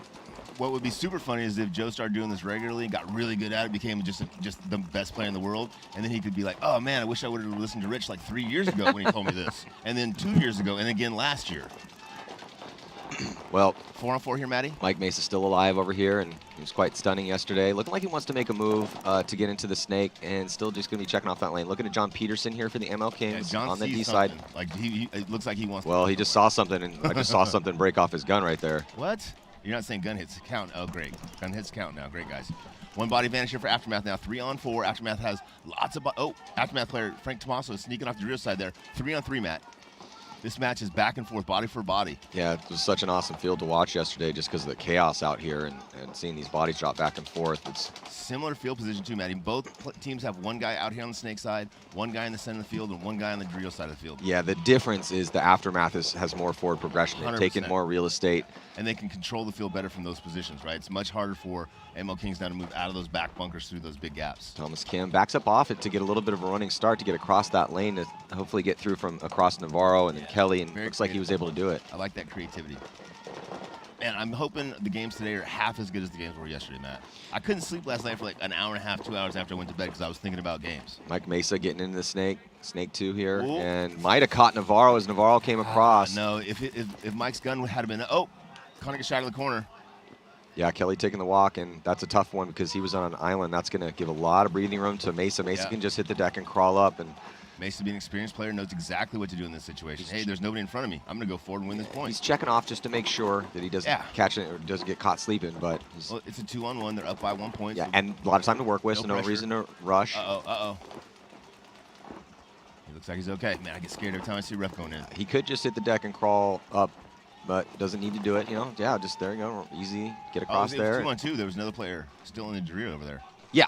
Oh, it was 3-on-2. Yeah, man, I'm sorry. I'm so obscured from like 3 or 4 of the spots on the field. There's lots of camera stands and lots of stuff out there. There's lots of other things other than. So yeah, just another solid, aggressive point here from San Diego Aftermath, being the proactive team out here, making the moves, and they're the ones dictating the pace of this game so far. Yeah, and Thomas Kim over there, only taking what they gave him, right? Like he stayed alive the whole game. There was 3 bodies over there to begin with. He took when he could go, he went. He didn't push too early, and him staying alive over there was a big part of them winning that game. Not necessarily, killing a bunch of people, but just staying over there, containing that side of the field, being a thorn in their side. That's a big difference. Yeah, Thomas Kim, elite, and the elite of the elite. So, see if the Aftermath can keep it up, or the ML Kings get into this match. So Thunder, Gomez, the Altamores, Gleason, and let's see that other last body is on the breakout. Oh, heavy pocket plate, at least start things out. Everyone stays back for Thunder to get those guns up. Does not produce a kill as Harris Hussein goes right up into that 50 bricks, 5-on-5, and Harris is going to come through. And for me, this is what Harris does as good or better than some of the best teams in the world, or players in the world. Goes up there, gets one, creates a bunch of havoc. Now, would have liked to have seen Tim Stethel make a move into the snake, or George make a move into the 50 over there off of Harris being on their side of the field, but baby steps. Josh Taylor with a good fill at the center. Tim Stethel fills out the snake. 4-on-4 here for both of these teams. Thunder does have a player in the snake corner, center tower, inside Dorito, and now the snake temple. So 2 players on the snake side for Thunder. Giving them a little bit of an advantage over here. CJ Cantor gets out to the Dorito corner. Again, 4-on-4. Stetzel popping the top here, being a little proactive in that insert spot. He's mirrored up with Thunder. Harris Hussein did walk off, but a body walked off for Thunder. It's 4-on-4. Just started working with Tim, Maddie, and really, really good dude. Like, really, really good, like, personality for paintball. Like, you know, very positive, very open, not super cocky, just really, really good guy to work with. Having a hard time, though, figuring out who's trying to keep him out of the snake and what he's got to do to get in the snake. They're putting a lot of pressure on him from the snake corner. Oh, and Thunder loses their first player trying to attack the snake, Maddie. 4-on-4 now. Oh, sorry, 3-on-4. Yeah, 3-on-4 advantage to Extreme, and Extreme needs to have a day today. They lost both their games yesterday. They took Aftermath to overtime, though, and lost by 4, I believe, to the ML Kings. So they need 2 wins would be great for them. It's because it would give them a chance to make a Sunday. Yep. At least one of those wins needs to be by a pretty decent margin. Well, and you know, like, margins, it is what it is, right? The team just needs to do what the team needs to do to be successful, right? It's going to take us some amount of losses to get to there, and then we're going to have some more losses after that. We're going to have to figure it out. All you can do is play the game the way it's supposed to be played, and then you know the winds of fate are going to decide everything else, man. Yeah. And it's a learning process, right? With everything, we've got lessons that we have to learn as players, as teams, and as coaches, and we're dedicated to success, so we are going to learn those, and we're going to figure it out. It looks like Patty Gleason's coming off, and then Taylor also coming off, so both teams losing a body. One on 3, Maddie. Gomez coming off, though, too. Yeah, I think there's just one player left alive. He's snake corner and gets shot out. Not anymore. Yeah, so solid second point here from New York Extreme is they're going to tie this one up. Yeah, much better. 3 players left alive. So Extreme did the opposite. So they got into spots. They shot bodies. They played They were the proactive team with I like the game plan to send Harris up there. It was even on the count. They played the field. They played the field. They made moves in the center. They were trying to make things happen. They were winning gunfights, and then they finally got into good positions. And then you just can't hide that well once you get guys into really good spots out here on this field, and you get them into that big the V over there on that D side. You called it 100% correct, Maddie. What they just did there is what's going to win this tournament this weekend, and it's just teams are going to execute it at different levels, right? Like New York executed it really well for their level, but someone like the Saints or Dynasty might even be able to come in and do it at a much higher level. Well, it's talking to some different teams, players, how this field's playing. I mean, obviously it's super chaotic, so you have to be processing the variables incredibly quickly in that chess match level of the game. But the simple principle is that the team that does seem to have bodies close and that are willing to take the risk to get into the V or whatever it's calling the big structure over there on that D side and then have a body in the snake, those are the teams that are winning these close games. Yeah. Lots of close games out here, lots of upsets yesterday. I would say it's a kind of a thinking man's field, right? It's like a smart field, good vision field. Like it's also a risk taker's field. For sure, which is a smart guy's field, right? Risk and reward. Well, sometimes the smart guys overthink things too much. So I wouldn't know. Aftermath losing 2 on the break, Maddie. Both on one up the gut, one snake side. Kings have a chance. The running referee coming in, though, Rich, here on the Kings. So if we see a penalty, it looks like he's clean. So two Kings walking out, though, but there's only one Aftermath player left alive, I think, and it's in the tower on the Dorito side. So it's a 3-on-1 here, Maddie. Yeah, another chaotic one here. His bodies are just dropping everywhere for both squads, but the Kings do have the advantage right now. Barrett's still alive. We talk about it a lot, though. When you shoot a bunch of guys on the break, oftentimes you lose count of those guys because you're on your next gap, so you're not watching guys walking off. And if you lose the count, and this is why we saw low body situations won out here by good teams yesterday, if you lose the count, it's 5-on-3, and you give time for those players to differently, right? Yeah, well, then it gives time for your opponent to adjust, and it gives the 3 can then try something, and if it works out, get a couple kills to even it up. And it's that beat of time that is the issue out here of not figuring out those kills. So can you talk about that a little bit, the kind of read and react, because that is so hard to kind of communicate to people that don't really get it, but it's such a value out here. Well, the very first thing about read and react is who's shooting at you. Are you feeling any pressure in your bunker? Is your bunker getting shot at? Which angle? Is it multiple angles? Are you taking a ton of fire? Because if multiple guns are shooting at you, even if you're in a back position, that means somebody's not getting shot at. So having that presence of mind to know where the pressure is coming from, regardless of the situation, does it 5 on whatever, 3 on whatever, doesn't matter. That's the very first, that's the beginning, that's step 1. From there, then now start peeking out, not getting shot at. Gunfight logic, right? I'm not taking any pressure, I'm not getting shot at. Take a quick head check, then establish, and then start trying to get creative. take that next bite, you know, and if you can do it in that moment, in that breather of time before the teams adjust to the new variables, that's what's working out here, and that's high-level paintball. And I think that might be the hardest thing to get good at paintball, right? Like the snap shooting's good, easy, running and shooting's easy. The knowing where 5 guys are, what 5 guys are doing, is very challenging. And it's like golf, right? It's constantly changing. Like you got to constantly developing your game. Yeah, absolutely. So right now, ML Kings gonna get on the board here after getting shut out through 2. Peterson getting checked out by the ref, and that was a solid point. Yep. ML Kings, you know, Rich, we're always asking for some close games, and we got 2 close ones so far here. Still a lot of time, decent amount of time. A little bit of a longer points in these first 2 games. And we called it kind of coming in that some of the middle of the pack teams or lower the pack teams would be able to hang out with the divisions above them because of the field layout, because of the ability to go just, hey, let's just go reckless abandon. Hey, let's just roll our guns and take a big risk. Yeah, if you are not as experienced and as, you know, if you've been playing this game for 5 years, that's a long time. But if you've been playing it for 15, that's a lot longer. You've been playing for too long. So how do you counteract all that experience? Well, a lot of times it involves taking risks. And since this is a big field where risk definitely rewards, you know, and because there's, and also understanding that if you go down a body or 2, you can still get it right back. So just staying focused in here. That's why it was just so impressive with the Hurricanes yesterday. Snake on the break. Because they were just so composed in the very first pro paintball tournament they've ever played. Yeah, I talked to him about it this morning. He's like, we're all about being calm and composed. When we went down score points, we weren't worried a bit. Look at this. We got Altamore here for Thunder. He played real well for them. Yeah, in the Snake. There's 2 of them. And so here at the 50-yard line. It's interesting, too, because Altamore played with New York Extreme. Yeah. These guys all know each other really well. CJ Cantor would move from the inside to the outside. CJ, I think CJ just got caught. Yeah. I think, was that Altamore that popped the top at the perfect moment? It looked like it might have been. Tim Stetzel gets caught as well. 3-on-5 situation. Taylor is just fighting mightily to try to keep Altamore honest over here. And then here comes a fill out to try to help Taylor for New York Extreme, but definitely playing on their heels because of the aggression of Altamore. Tough point here for New York. Well, the rest of Thunder needs to filter up and help Altamore out. Yeah, it's a 5-on-3 here, and they're just letting Altamore fight all 3 guys. Backs up, shoots at Dorito, shoots at Josh, shoots at Harris. Body coming off D side, and Harris also as well too here for Extreme, and it's 5-on-1. Probably Taylor. Concede that point. Yeah, probably just want to concede, which they are. So Thunder going to take a lead here, and again, on paper, from what we saw yesterday, I'd have to give the advantage to Thunder. However, if coming into this event, I would have given the advantage to New York Extreme. But again, that just goes to show you that it's all about what's happening out here. Yep. And we can talk for hours, which we all do. Check out all the shows and all the podcasts that everyone's been doing. It's been great. So many people covering these stories now because they are fascinating. See this replay. Baltimore to the Snake off the break. It's a risk, but man, it does pay off some dividends.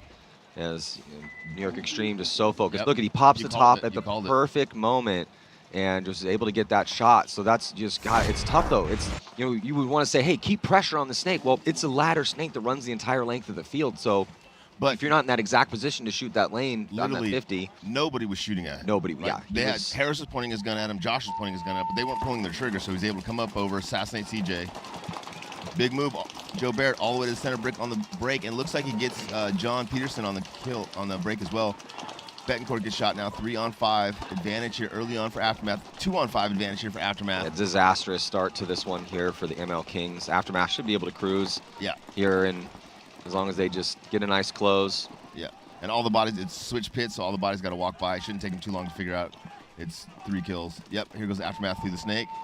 Yeah, ML Kings are just going to concede it. Great breakout there for Aftermath. Great move at the middle from Joe Barrett.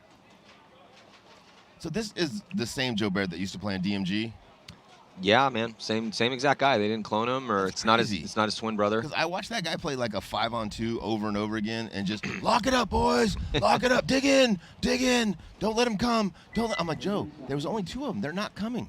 You guys should work on going and getting them. Nope. Well, it's probably a combination of you and Mike Hinman and Jerry, aggression shaming him in order to get him to play a little more offensive. And it's whatever it is working, Joe. It takes keep it up. It takes a village. Yeah, well, the thing is so Mesa comes in, plug and play, man. Looks like he hasn't lost a step at all. Yeah, in fact, probably He was better. good back then, but whatever he's been doing, just keep going, Mike, because he's been really good for them. You got Thomas came out there, you got Frank, now with the way Joe's playing, and you get Hallberg, and they got a couple other guys out there. But Aftermath they could be solid here. For sure. This could be an event. They could go deep on Sunday if they can get all those different components clicking together. Thunder loses one, but takes that 40 on the Drio side, Matty. 5-on-4 advantage, but they have real estate over there. Thunder still pushing the issue here, but Harris Hussein was able to keep his gun that way and get that kill. So that's a great job by Harris to figure out that Gleason was on his side and get that kill. Now he's going to go snake side. Tim Stetzel shoots him. 4-on-1 now. So, but Stetzel and Harris, this could be a good point here for Extreme. Stetzel's in a good spot. Harris already with at least one kill. And now he's past the field trying to clean this one up, figure out where these last bodies are. Great point for Harris Hussein. Tim Stetzel, for the other 3 guys staying alive. Great job. Pat Kraft way out of position there at the end of that point. Tie ball game, 2-2. Looking good, New York Extreme. That was a good point. Let's see what Thunder does to come back from that. Well, the aggression right now, taking some real estate, sending Hussein up the center.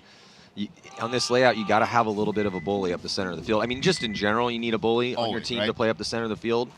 And what I think, Matt, the next phase of this field is going to be, how do we shut down the guys that are going up the middle? Because all the good teams have at least one guy going up the middle, and no one's shooting that guy in the break, right? He can run all the way to that center brick on the break. Yeah. So they're going to stop focusing on guns on the outside. Like, hey, man, they're not going outside. We got guns out there, but no one's going out there. I think all of yesterday, we maybe saw 2 bodies get shot actually trying to get to the center. And it was usually kind of in the back. Yeah, and it was one of those where 2 steps out, they get hit, or maybe just maybe a little too high in there. And First ball. Yeah, or the other time that guys would come off early from that brick was when it was a full commit to bunker that guy out, or you also get there at the same time and then decide to go through. So it is a very safe, it's about one of the safest spots you can run to be honest, just from what we saw yesterday. But that maybe people can figure out the angles. There are, obviously angles you can shoot, but you have to take a gun off somewhere else. Yes, sir. Big bite on the Dorito side from Thomas Kim. Joe Barrett going up to the wing on the snake side. Kim goes again to the next Dorito. He's in the perfect position to go to the next 40 bunker. ML Kings loses the first attacker. His first center player. They have 2 attackers snake side. 1 up the gut in the brick, and then 1 in the corner. So 5-on-4 advantage here for Aftermath. Aftermath has a 1-body advantage and a significant field advantage as well, Matt. Yeah, just stacked up with 2 attackers very close to each other with Tommaso and Kim right next to each other, and D1 and D2 outside as well. Yeah, I really like this play call, Matt. Up by 2 points here, they take ground, and once they get to the ground, they lock it up, right? They have 2 Doritos watching the center of the field, Joe Barrett watching the Dorito side of the field, 2 guys snake side, and Frank switching back and forth. Really good zone control there. Up by 2 points, less than 6 minutes left. 1 body advantage here. It's going to be tough for ML Kings to push into these guns. Yeah, this is an ideal moment for Aftermath to seal the deal in this game. They get a kill. Yeah, if they can just lock it up here and burn some time off the clock and put another point up. I mean, yeah, if you're Aftermath, spread would be cool, but another win would be even more cool. Here's Joe Barrett in the middle. That's all it's going to take, because they already have to. Joe Barrett should have gone. Yeah, but Joe Barrett's still alive. Still alive. He didn't get him. Because Navarro was there, and then Navarro goes through, but Barrett was able to take him out and stay alive, so that's perfect situation here for Aftermath, Yeah, and then we're going to see a concession. If you're hiding in the back, you never get those kills when the guy runs next to you. Yeah, so Aftermath Aftermath, is very, really good with very the impressive. Yeah. Yeah, I mean, I like the play calls. I like the personnel, the play calls, and I like the play on the field. Yeah, I mean, Jerry Van Cleve, Mike Kimmons just doing an excellent job with Aftermath. Kind of the knock on the team is that Mike is too easy on those guys. Yeah, so easy on him. He gets very creative with the way he criticizes people. It's real fun to watch. So here goes Navarro. Navarro comes through, and Joe had just pushed just enough on that D side of that brick. So Navarro thought that spot was clean, and there's still 2 bodies over there on the D side that Navarro had to worry about. See those sharks go? Yeah, so as soon as he comes through, and then Barrett sees him, Navarro, that's just a mistake there from Navarro, and Joe made him pay. It's good Navarro didn't get a penalty by spitting or anything like that, because when you go to bunker someone, there's no one there, all of a sudden you get shot in the back. God on the break for Thunder, looking inside. Yeah, closer game here and a lot more time. 8 minutes and 34 seconds left. Both teams with the guy up the gut. New York Extreme doubling up that back center. Actually, they doubled up both back cans to go heavy guns. It does produce a kill. As body coming off for Matt Chim, who had a pretty good day yesterday here for Seattle Thunder, coming back from that Achilles injury and having a baby. Congrats to the Chim family yet Arslan again. gets shot. 4-on-4 here. Arslan tried to get out to the corner, got caught.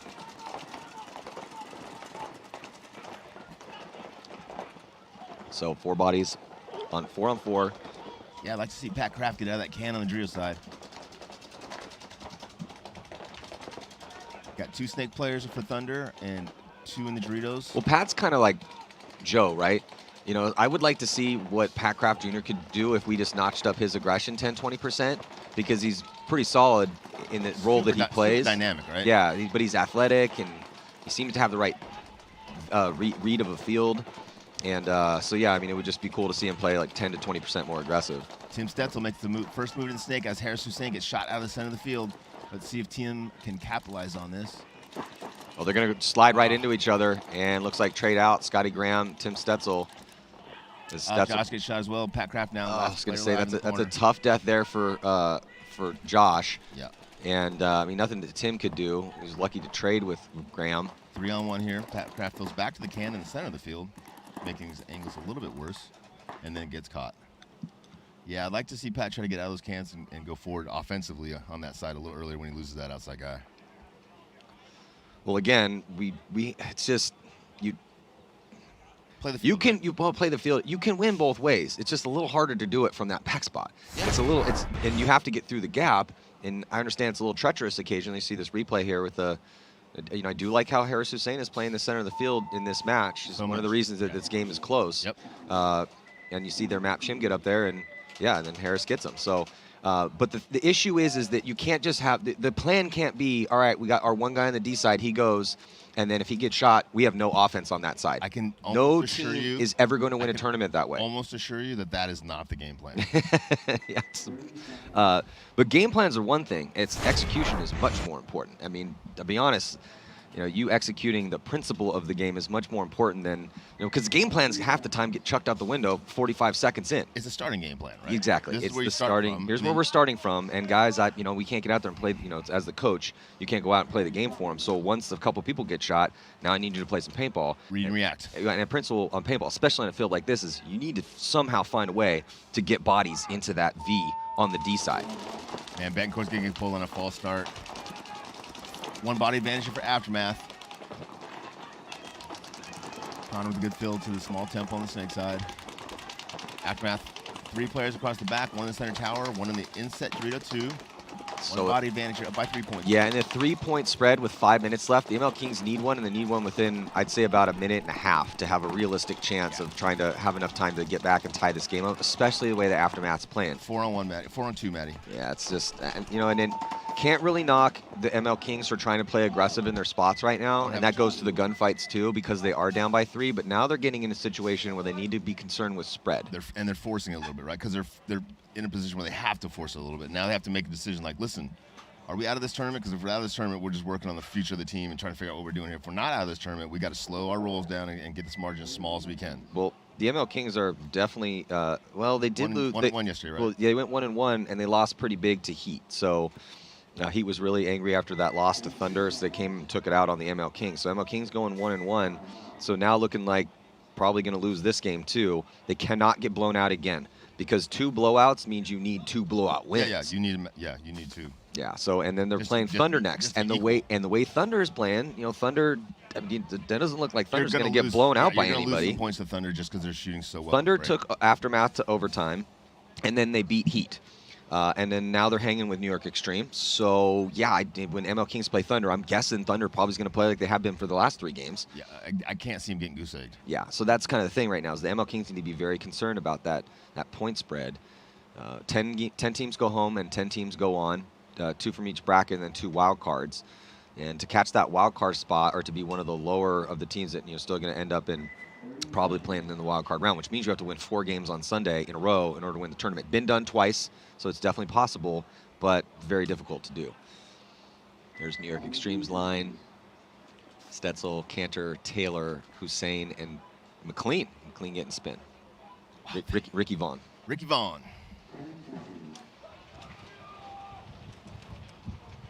Map Chim.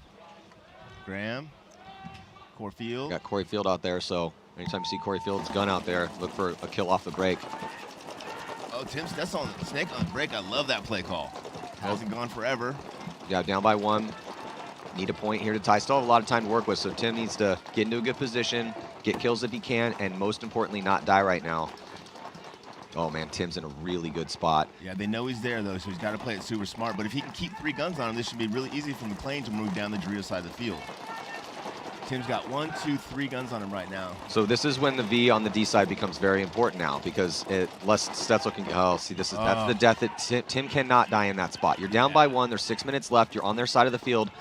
But New York just hide and let him protect you if you're catching a ton of pressure. Yeah, he can't die there, but also they can't let the Thunder Bears fill that corner there because he just ran after the corner shot. Well, Tim had his gun that way. Yeah, for sure.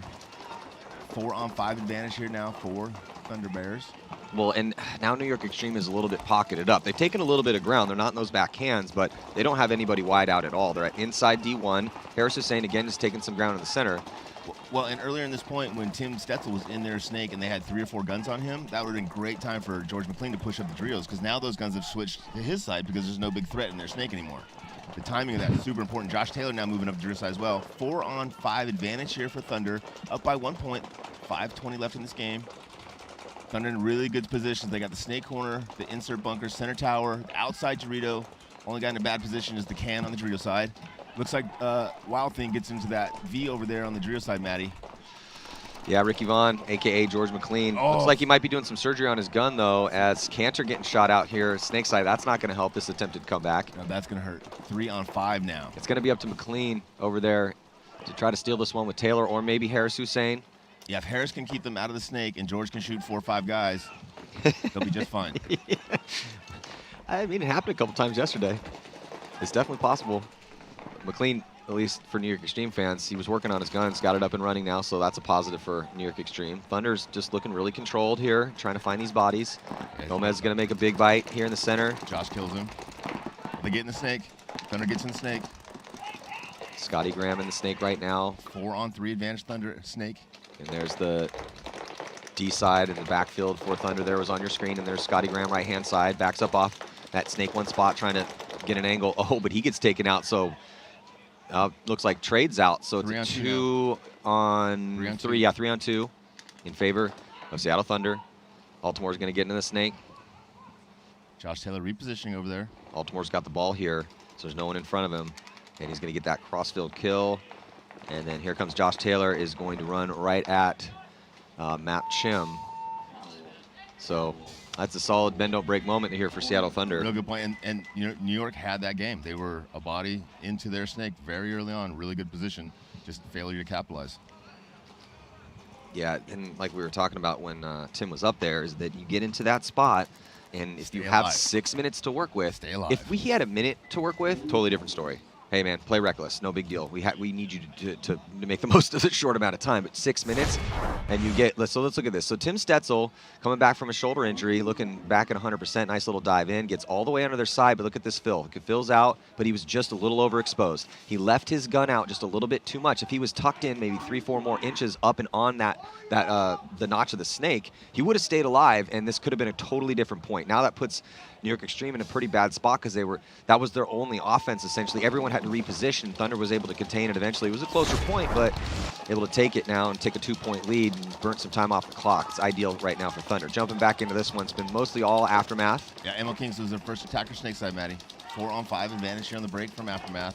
2 attacking snake side now. Man, Mesa looks so fluid out there. He looks great, and it's amazing that, like, I think what happens a lot of times is when guys play when they're young, they put an amazing amount of pressure on themselves. And then when they leave the industry and come back, sometimes they don't have that same pressure on them. So they still have the same skill set, but they don't have the pressure, and they're able to perform better. Yeah, I just like the way he's reading the field, man. He's just reading the streams and really seems to know exactly where to be and at the right time, and it's not just in one position. Very, very versatile right now, Macy's. That's a huge pickup to get him back. I agree. Hallberg taking the corner, walk from the corner for Aftermath. 4-on-4 here for Matty. Mike Mesa shooting Betancourt up the center of the field. 3-on-4 advantage here now for Aftermath, up by a significant amount of points. Plenty of time left. No reason for them to fly down the field, make any mistakes. They're just going to relax, put more and more pressure on the ML Kings. Navarro getting, I think, shot maybe in the back on a tactical retreat. No, it looks like he makes it clean. Great communication on Aftermath from Mesa through the middle to the Thomas Kim and the Doritos over there. Good communication all the way across the field. Playing not just the guys in front of them, but also the guys across the field. Not just engaging with one target, but engaging with 2 or 3 targets. Really force multiplying out there. Aftermath is playing really, really good, Matty. This is the most polished I've seen them look. In the past, they looked really, really good as long as they could sit in the back, cross it up, and win defensively. Well, Aftermath had 2 scrappy wins yesterday, right? 2 overtime wins. What happens in that situation? You learn a lot about how the team's playing, what's working, what's not, and start to gain some confidence. But you stay tight. You're not playing lackadaisical out there because you've been stomping on people, thinking that you can do no wrong. So, and then today, stepping up here and playing this good against a very tough and up-and-coming ML Kings team, Aftermath is impressive. This is going to be their 3rd win.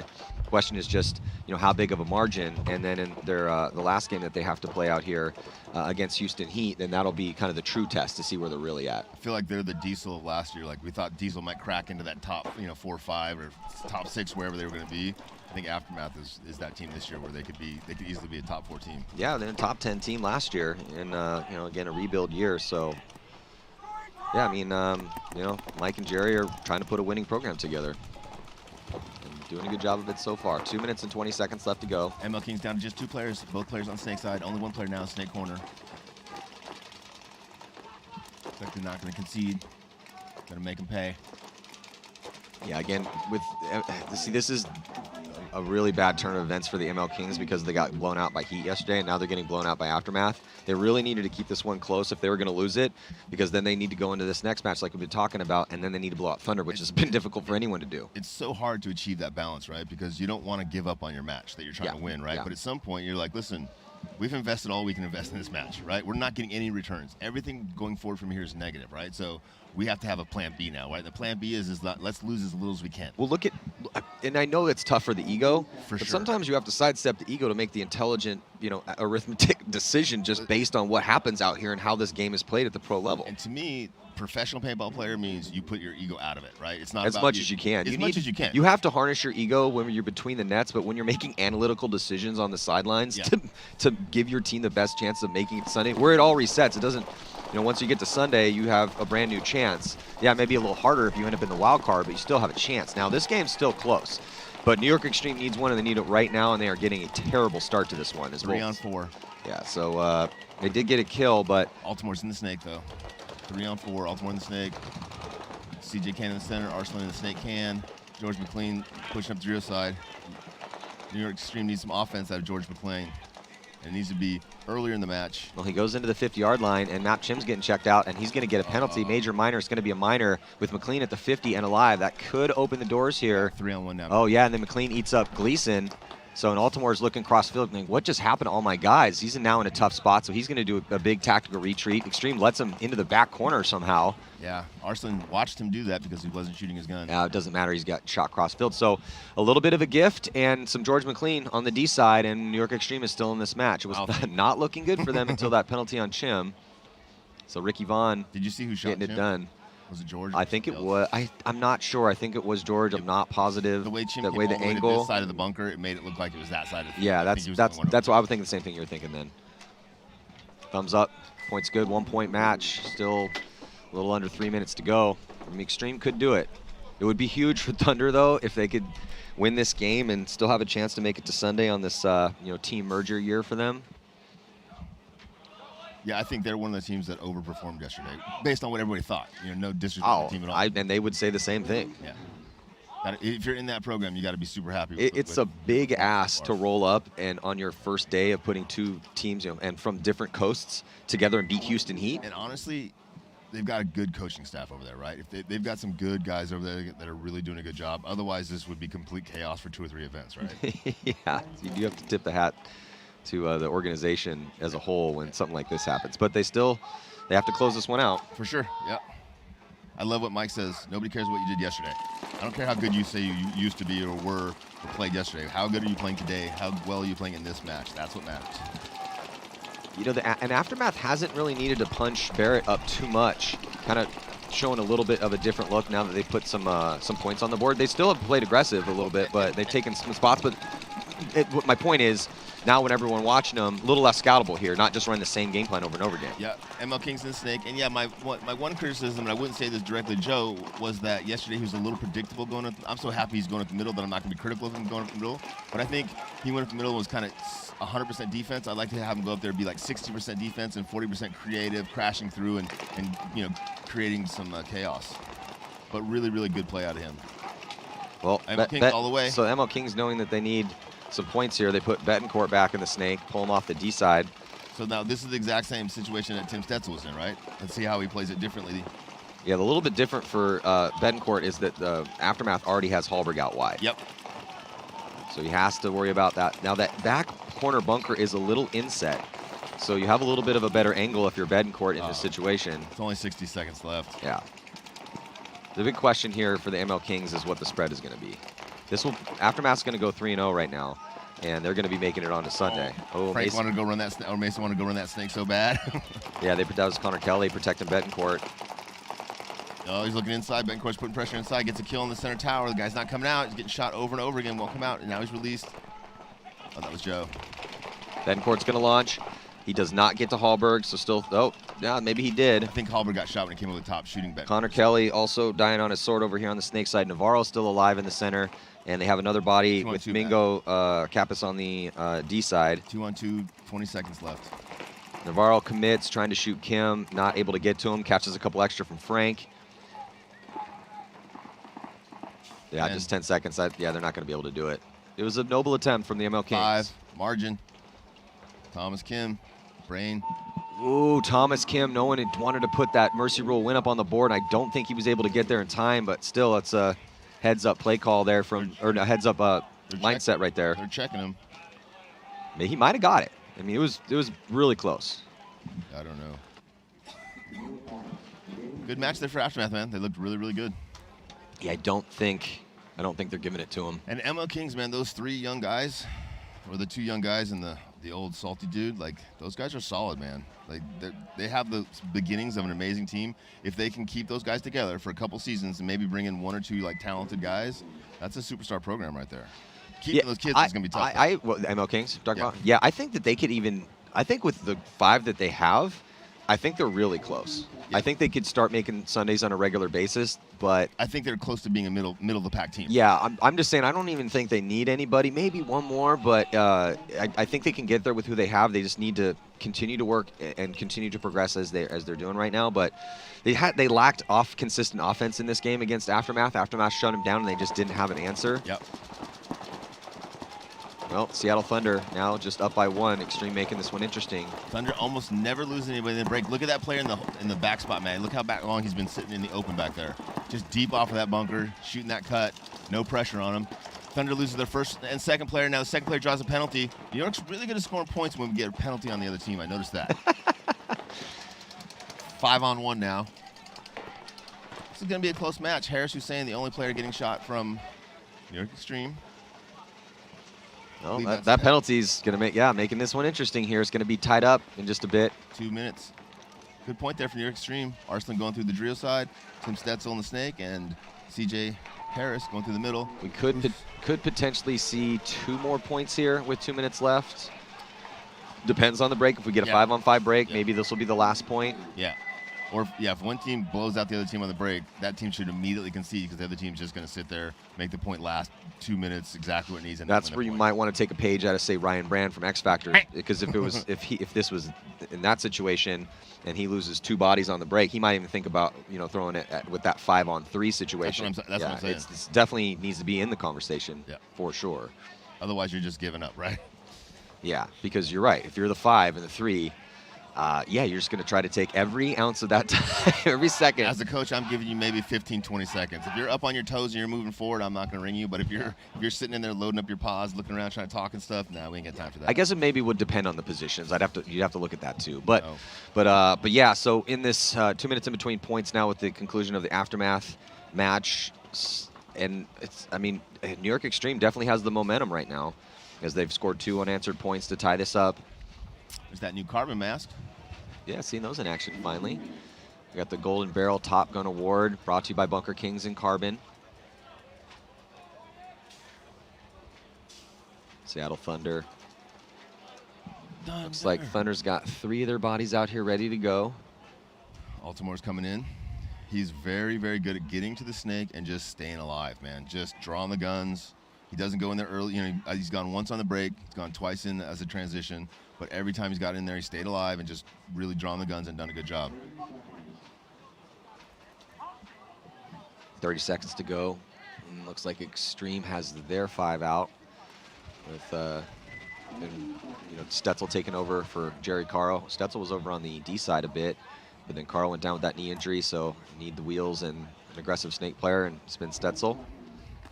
Yeah, I think he's playing amazing. Yeah, he's a little hard on himself, but he's doing really good. It's really good to have him back, man. There's a bear behind the box. I was like, so they're probably going to be a big breakout Dorito side for the Bears. Yeah, they go all the way to the Dorito 2 outset. He makes it in there live. They do lose their first snake attacker, and Harris Hussein is also eliminated. So 4-on-4, Matty. Big bite on the Dorito side for Thunder, all the way in their side of the field now, all the way in New York Extreme side of the field. I don't think that they know he's there. Big moment for Thunder right now. Trying to punch their ticket to Sunday here, day 2.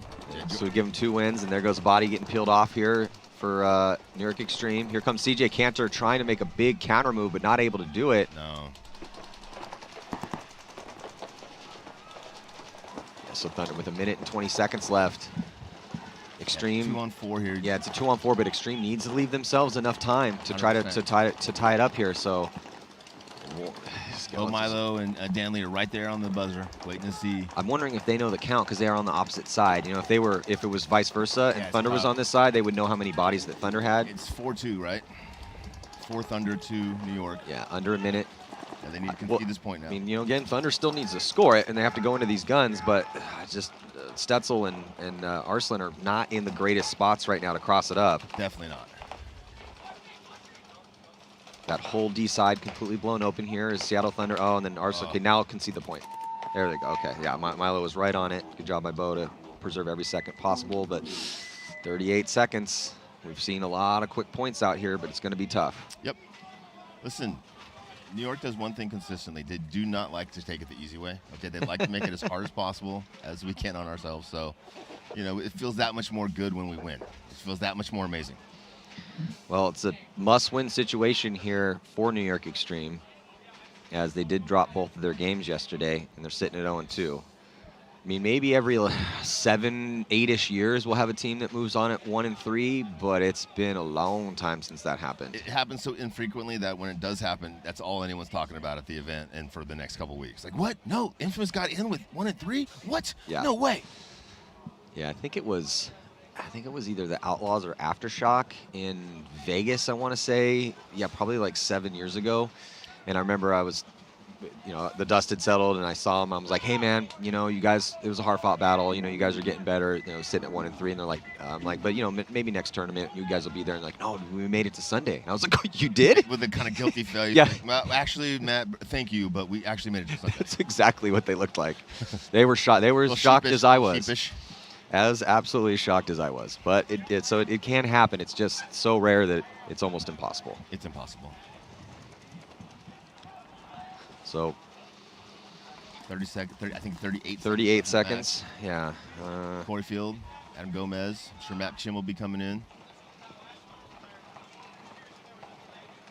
I'm just wondering what this play is going to be. I mean, you have to punch up the center. Yeah, it's going to be it's going to be pocket for Thunder, right? With maybe one guy outside. Yeah. So 4 pocket, 1 outside, and it's got to be a staggered attack for New York. And because you know that Thunder is going to go with the pocket, if you're Extreme, wherever you're running, just throw paint back at that pocket.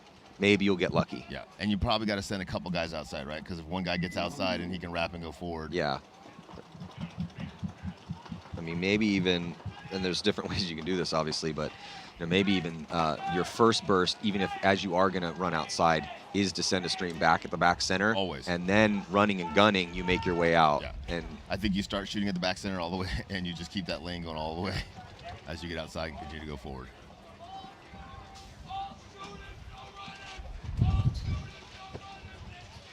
New York's calling all shooters, no runners, which means Thunder's got all their sweet spotters in, all their shooters, so look for them to go pocket, 2 in each cans, or 2 in the center tower, but 5 guys in those 3 bunkers in the center of the field there, forcing New York's Extreme to try to get outside against those guns or go through and challenge them in the middle. Should be a very interesting 38 seconds, Matt, for us. Yeah, we did watch hundreds of points yesterday. I'm trying to remember. There was a really quick point in a situation exactly like this yesterday. It was early on in the morning. These first shots are going to make or break this point, Matt. Yeah. Here we go, split string breakout. New York Extreme there in the white. They're the ones that have to score this point here as quick as possible. 33 seconds. Penalty, though, on Thunder. This is going to open the door for New York Extreme. New York Extreme with 2 bodies in the center with Kanner Hussein. Bodies are dropping everywhere for Thunder. I don't think they're going to be able to hold this off because Stetzel's in the snake, too, as long as Extreme doesn't get a penalty. Harris coming through, cannot draw any sort of penalty to give Extreme the best chance here. Stetzel's going to... No, don't hit the buzzer yet, Tim. Oh. They were all screaming at him not to do it. Come on, kid. Hey, baby steps. Great job, guys. Yeah, it's so tie ball game in 13 seconds. Now, the reason we were telling him not to quite hit the buzzer yet... And Arsenal was also doing the same thing. Yeah, because this is... was it Extreme that caught... Yeah. So it was against Houston Heat. Similar situation. I think it was Carl that hit the buzzer that time. And it ended up costing them in the 10 seconds that they had left. Because it's 13 seconds they're going to play it. It's 8-9, they're not going to play it. So you're looking at this breakout here as, everyone's stuck in the pocket except for the body going out to the Aztec. And so that penalty opened up the snake, and then Gomez was shot, and that left just Gleason in field. And you can see Harris Hussein with no guns his way. Gleason did switch his gun that way, but not before Harris had got through and done the damage needed. And then Stetzel's going to run in here, and look at everyone screaming at him. Don't hit the buzzer, Tim. Don't hit the buzzer. Don't do it. No. Everyone but Tim knew not to hit that buzzer. And you can see Arson's like, come on, man. We got knocked out of a tournament for making the same exact mistake. Hey, man, it takes us a few times, right? We're going to figure this out, right? We don't learn as quickly as some of the teams, right? Jeez, you guys have such high standards out here. We're doing the best that we can. That was pretty funny the way that everyone yelling at Tim as he's going, no, don't do it, Tim. No. Just wait Tim's 5 seconds. Tim's like, dun, dun, dun, dun. I got this, guys. I got it, guys. I got it. Oh, man. Well, the good news for New York Extreme is the game is tied. The game's afoot. Yeah, the good news again, that the game is tied, and most likely we will be heading into an overtime point here.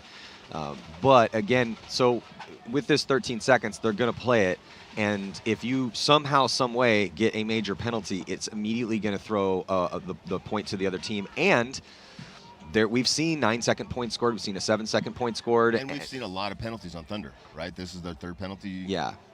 But it opens up a possibility that you do not want to exist. Definitely not. You don't want to lose the game because you just did all that work to tie it up. You would like to assure yourself a chance to now play a legit 5-on-5 overtime point with 5 minutes on the clock. No mistakes. And then you can, let the chips fall where they may. But now it's a situation where it's up to the winds of fate a little bit here to come out to play this last little beat of time.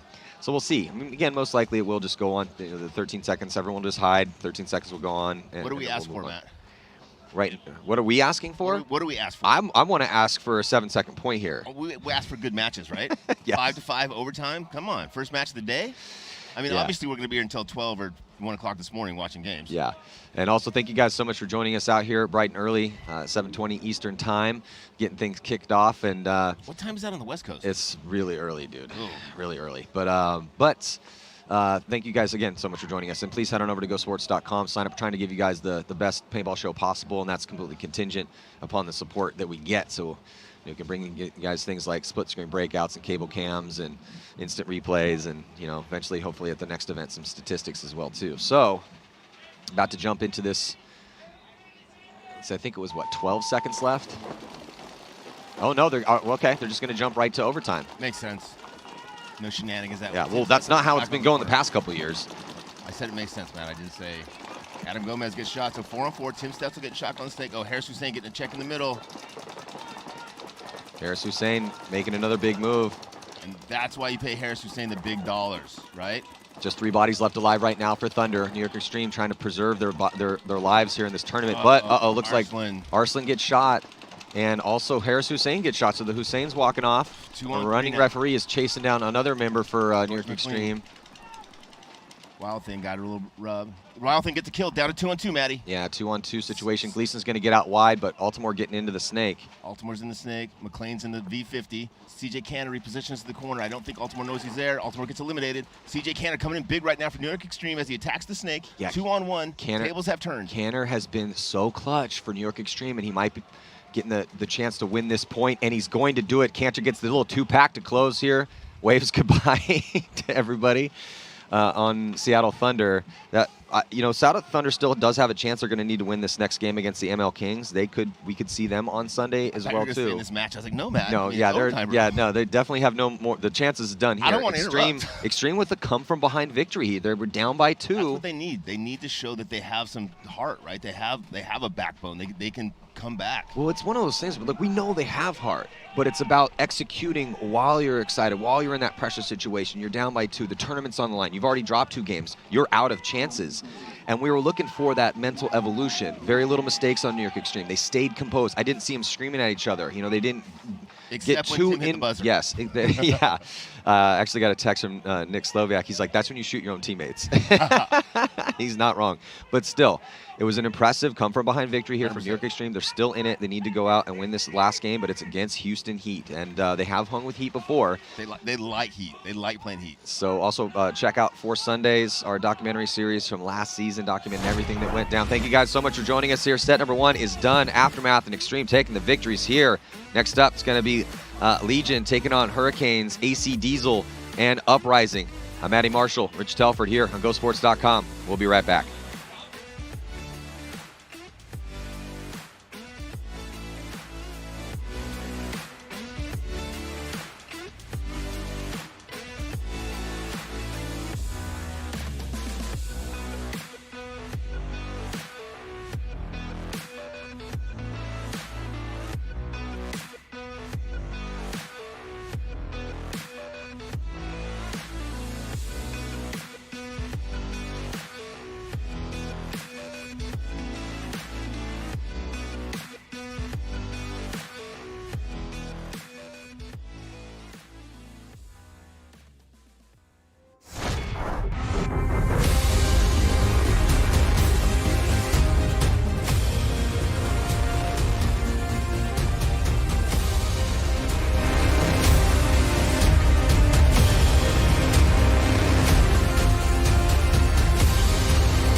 Welcome back. 2022 NXL Sunshine State Major brought to you by Bunker Kings. I'm Manny Marshall with Rich Telford. Second set here, Saturday competition. Second day of the prelims. It's going to be Legion taking on the New Orleans Hurricanes and AC Diesel taking on Uprising. So, Rich, you know, the boys from New Orleans here, quite the story yesterday. They blew out Uprising, didn't let Uprising score a point. Mercy rule win for them. And then they went toe-to-toe with Edmonton Impact and only lost by 1. They looked really good. We were talking to them this morning. One of the guys was at a clinic that Neil and I did way back in the day when he was a kid. Oh, and wow. I was like, that's so awesome, man. At Mr. Charlie's place. Proves how old you are, Rich. Yeah. Thanks, man. Thanks.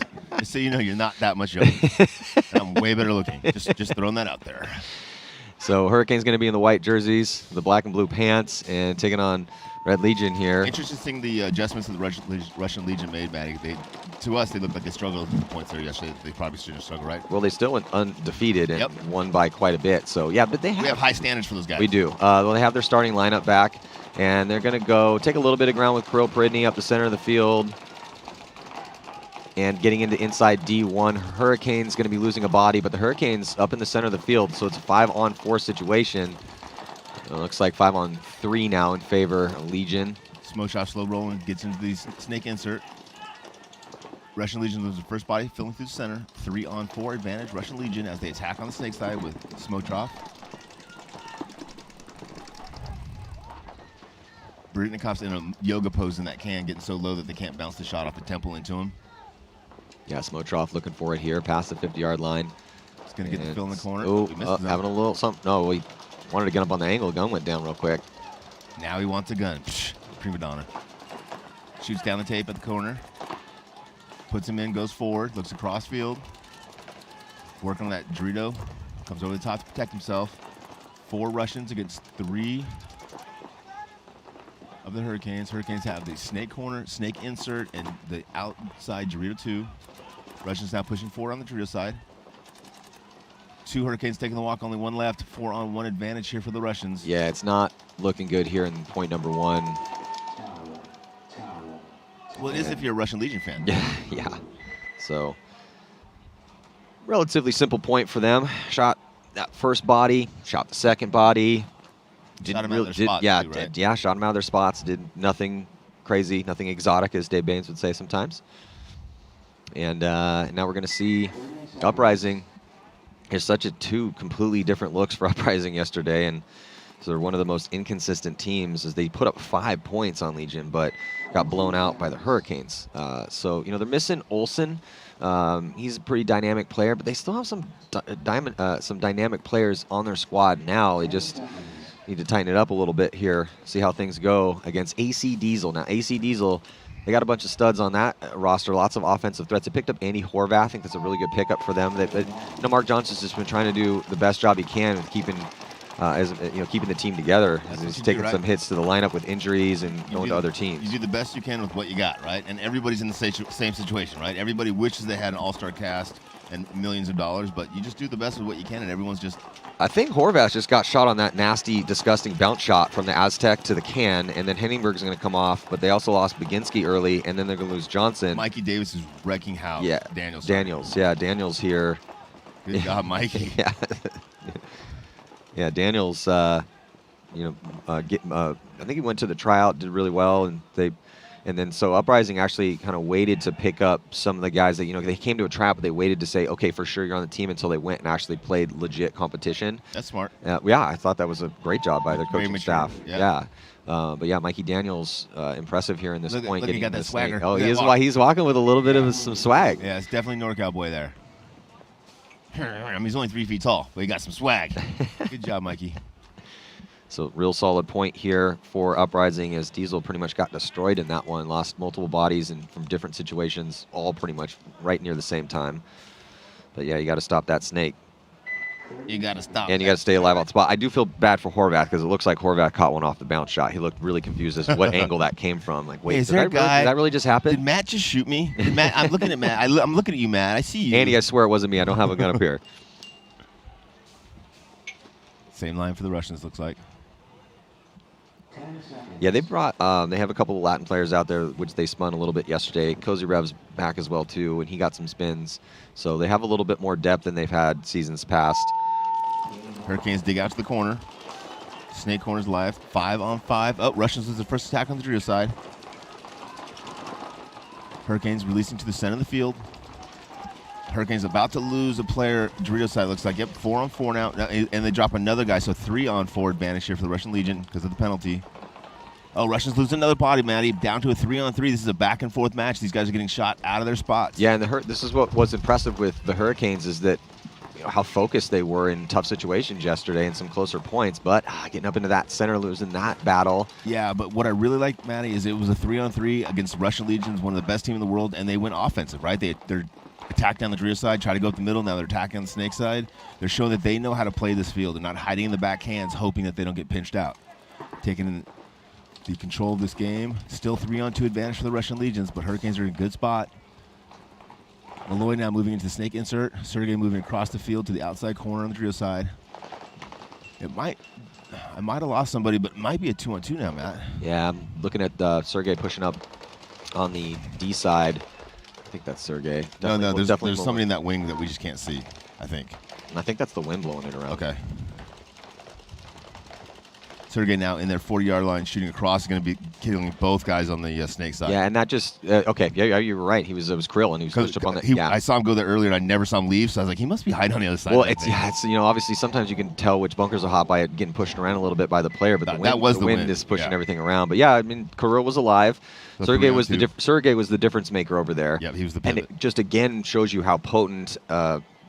Forward activity is on that D side in those low body situations where it's close. 3-on-2, 2-on-3. Yeah, if you sit back in those cans and you don't get outside like that, you just can't put the pressure on the other guys.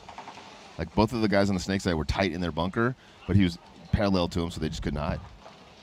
They couldn't hide. So AC Diesel running out there, want to get back in this game, get on the scoreboard. Uprising looked real good with Mikey Daniels going down the Snake and smashing everybody. It's like Grayson going to get out there for a spin. Grayson Gladstone, Mark Johnson. Mark Baginski, BJ Henningberg.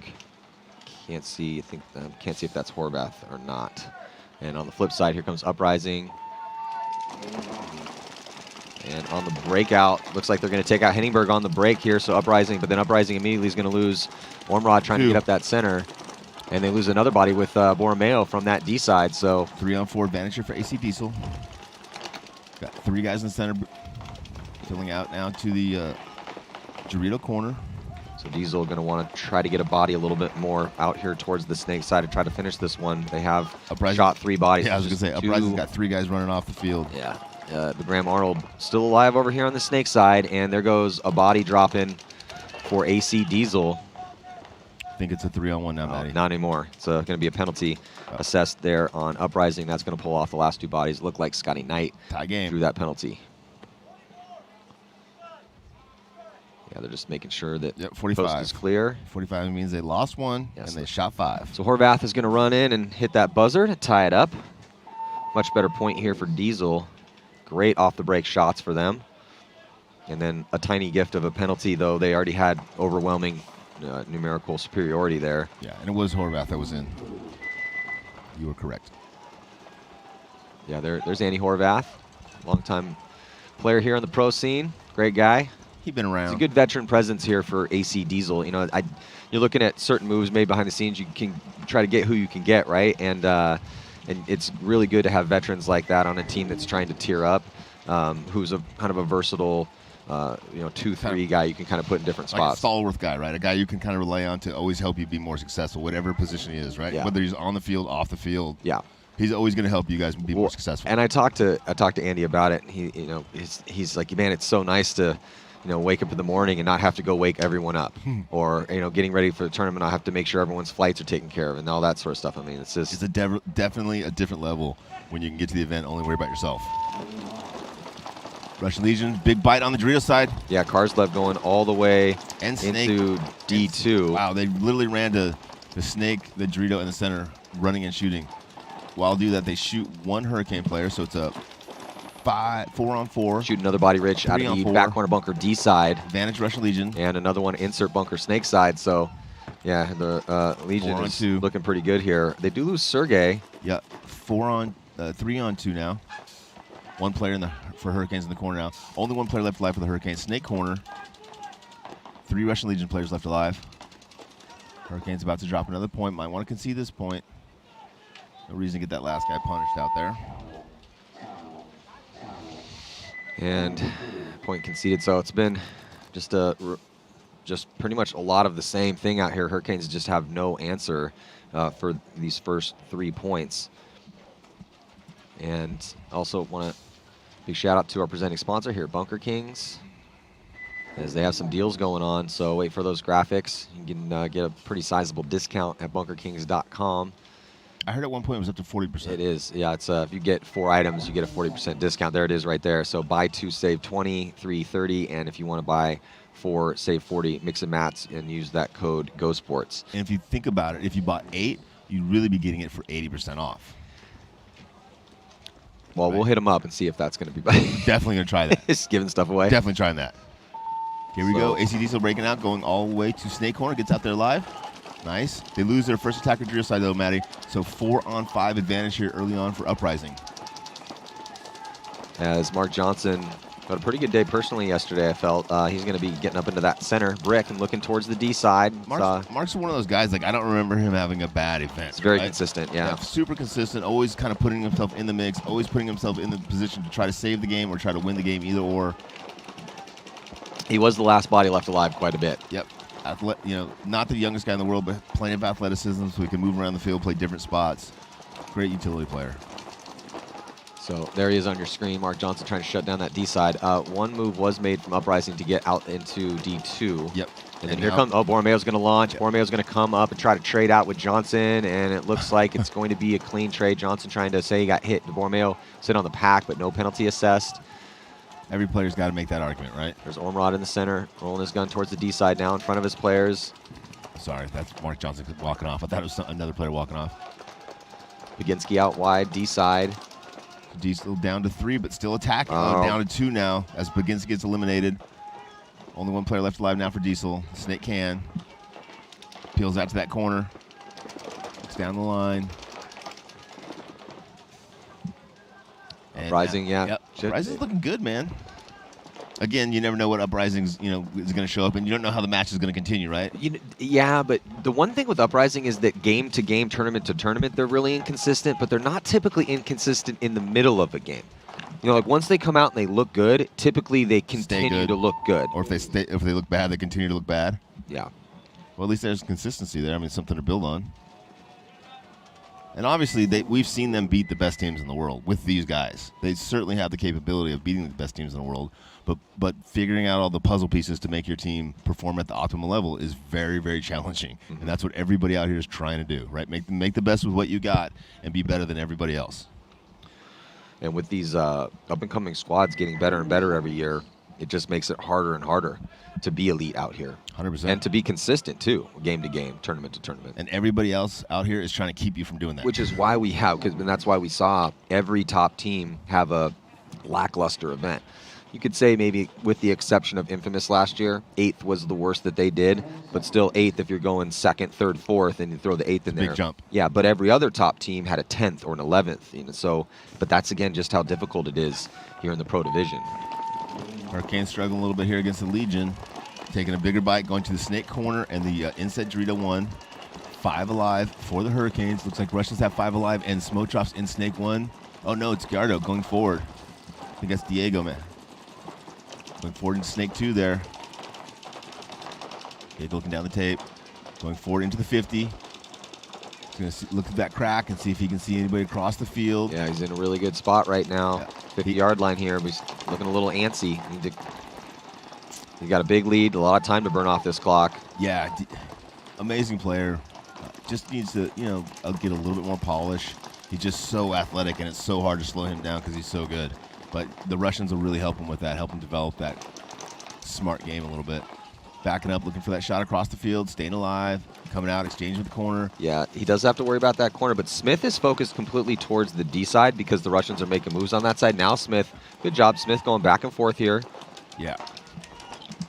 Russians have moved into the V on the Drew side of the field, though, Matty. They're in the back of the V looking cross field. Yeah, Peyton Smith trying to hold it down here, tucked really tight into their spots, and in some good gunfights right now for the Hurricanes. Sergey in this Dorito corner. Oh, but Smith losing that gunfight from that back corner. Tough spot, Matty. Yeah, it is a tough spot. Up that tape. And that's a very difficult bunker to play. You can't really see your mirror all that well. You're basically playing the stream of paint, and that becomes difficult, especially when you're worried about somebody in the 50 snake, too. Well, and it's so hard to be consistent because a lot of what you're doing is guessing, right? I guess the line's going to be here. I guess he's going to be there. I'm going to try to dodge here because this is what he's shooting. And so it's hard to be consistent with that because you're trying to stay a move ahead of the other guys. He's trying to stay a move ahead of you. Well, Pate's still alive over here. Yeah, and they killed the so Pate's freed up a little bit. Doesn't have to worry about that 50. Yeah, if he can get in the snake, he can turn this around, but he's the only one left, right? Bailey. Oh, and Bailey also Drew took the outside. walk. Yeah, Pate getting shot. And, yeah, that D side, man, just very, very strong over there. So still one body left alive, though, Rich. Yeah, so it was a 3-on-2, now it's a 2-on-1. 3-on-1. Oh, yep, sorry, I didn't see Malloy. Sneaky little That's guy. good. He had his cloaking device Oh, on. cloaking device on. Yeah. Cloaking engaged.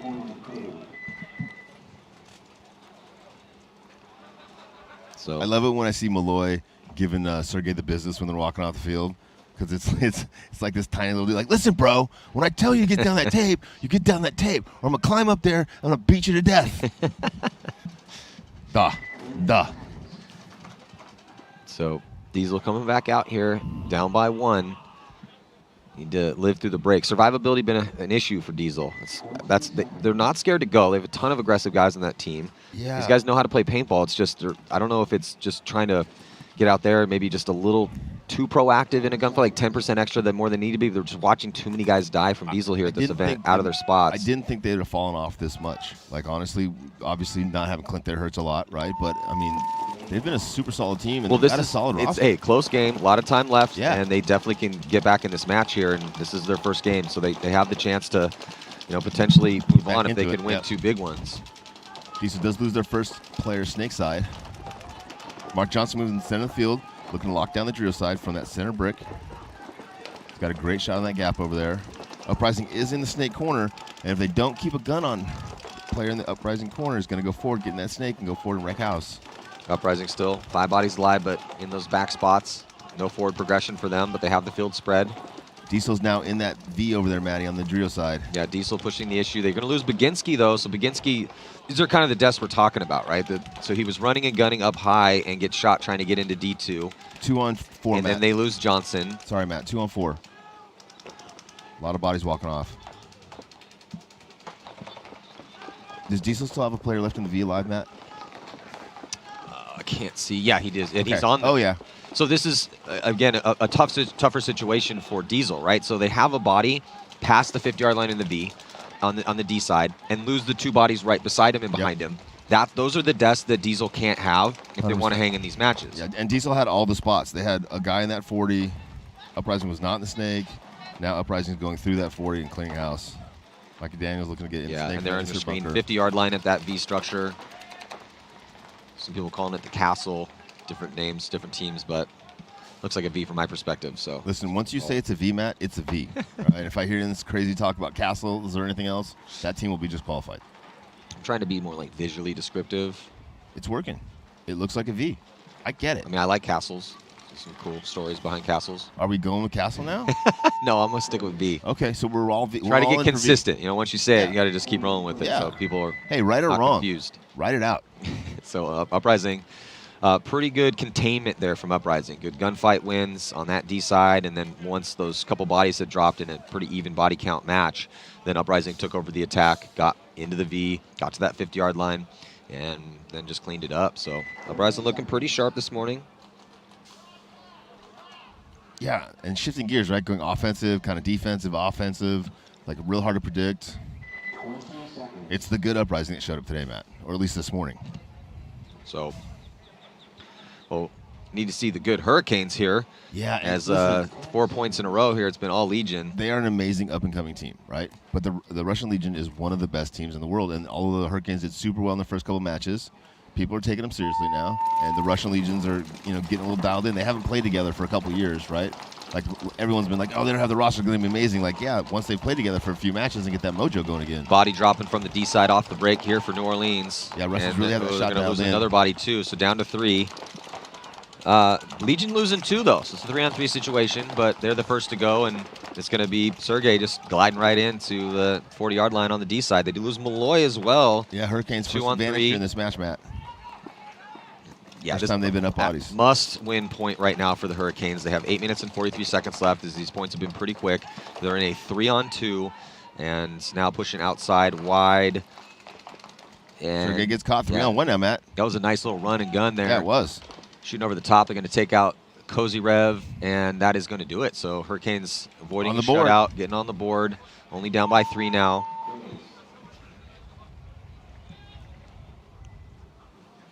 Good point there for Orleans. Much better point. Lost the first body, but battled right through it. And the key to that point, Matt, I think, was being aggressive over there on that Dorito side of the field. And that's becoming more and more apparent. Yeah, the teams whoever wins this tournament, that's what you're going to see. I think if you have an extra gun, it's either Dorito side or up the gut. I see a lot of teams putting 2 guys snake side, and then nobody goes snake side. I'm like, man, you're wasting 2 guns that way. They're always going Dorito side, and they're always going up the gut. Well, what we've seen in some situations is that a player will get all the way on to an opponent's side of the field. They'll be on the snake side. And if there's no penetration D side, those guys will suck up, they'll stay alive, and then and try to find a way to go from there, right? Whereas if you have that happening on the D side and the snake side, then those guys die every single time, and you just can't win that point. Fast point. Yeah, it's a fast point. So you have to have both ideally, and then yeah, that D side is winning the battle over there is incredibly important. The center has also become hugely important. Uprising losing first attack to Dorito side. Immediately fill that spot. 5-on-4 situation here in favor of Diesel. Uprising up by 2 points. 9:30 left in this match. Matt. Man, if I start slurring already, we're in trouble. Diesel 3 in the pocket, 1 outside to the outside Dorito. Down 1 body here. Good position for Uprising in that center brick in the center of the field. Shutting down the snake side. Most guys go there and look Dorito side, but he's shutting down the snake gap. Mark Johnson releasing, going to the wing on the snake side, looking Dorito side. Diesel filling the snake corner there. Yeah, Diesel with a good crossfield spread. Some nice secondary moves. They're going to get BJ into the snake right here. He takes a little bit of a big bite. I think he might have just got shot in his leg. Inside the leg. Wow. No, looks like he's going to be clean, maybe. Oh, but Mark Johnson gets Cyclops out of that wedge.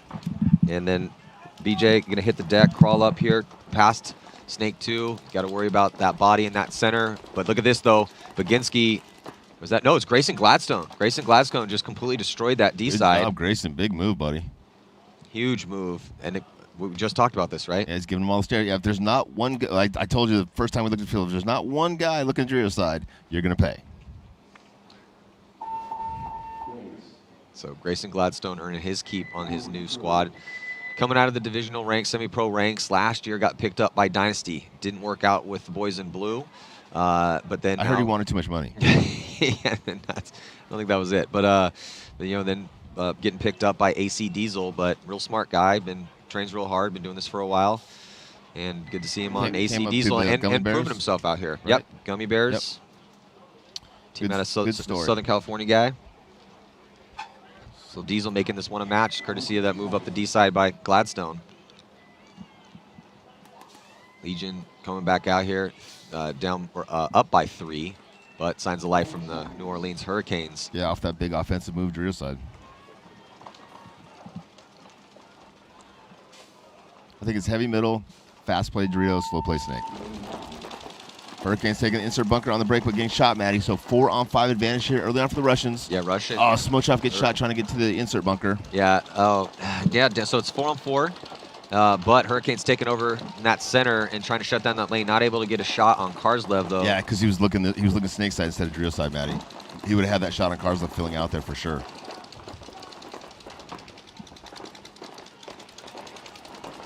Karslev able to get out wide, get into outside D1. Hurricanes player at the brick now looking snake side and center. Yeah, putting pressure back on Sergey. I think Sergey's trying to figure out how to go get him because he's wrapping. And I think he's going to try to wrap him. He's in the backhand. He's got a lot of ground to run through to try to Go stab that guy in the center. And the Hurricanes immediately get out back corner, but then get taken out. Great job getting out there. Just take your time to develop that spot. Lost his very first gunfight. Malloy comes over. Hurricanes reposition in the center. 3-on-4 now. Hurricanes attacking on the Drew side. Gets eliminated, Matt. Only 2 Hurricanes player left alive as...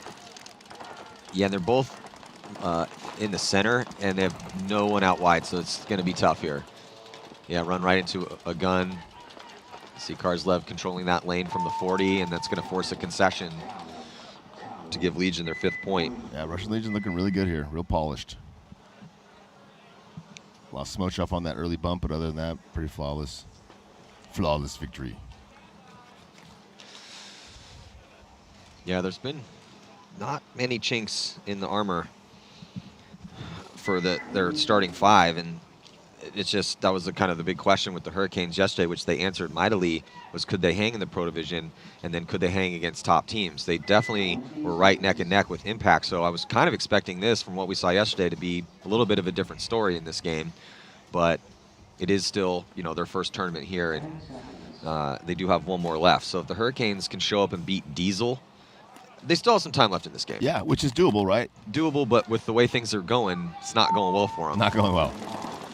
Uprising digging out to the snake corner, gets out there alive. They lose Horvath, but Henningberg stops a shoot in the blind area in that backfield and then dives all the way running into Snake 1 and makes it clean, but they lose Dyer. So 2 bodies coming off right now for Diesel, 3 alive. Body coming off, though, for Uprising. 4-on-3, Matty. Uprising, Snake corner, Diesel, Snake 1. Uprising with the field spread a bit, though. Here, Snakes, or definitely spread on the Snake side, a little bit on the D side. Yeah, Uprising with 1 player caught in that Snake can still. That guy's getting the check now. Gonna get a look at the hopper. Looks like he's okay. Mark Johnson releasing to that brick again in the center of the field. He's playing that really, really well.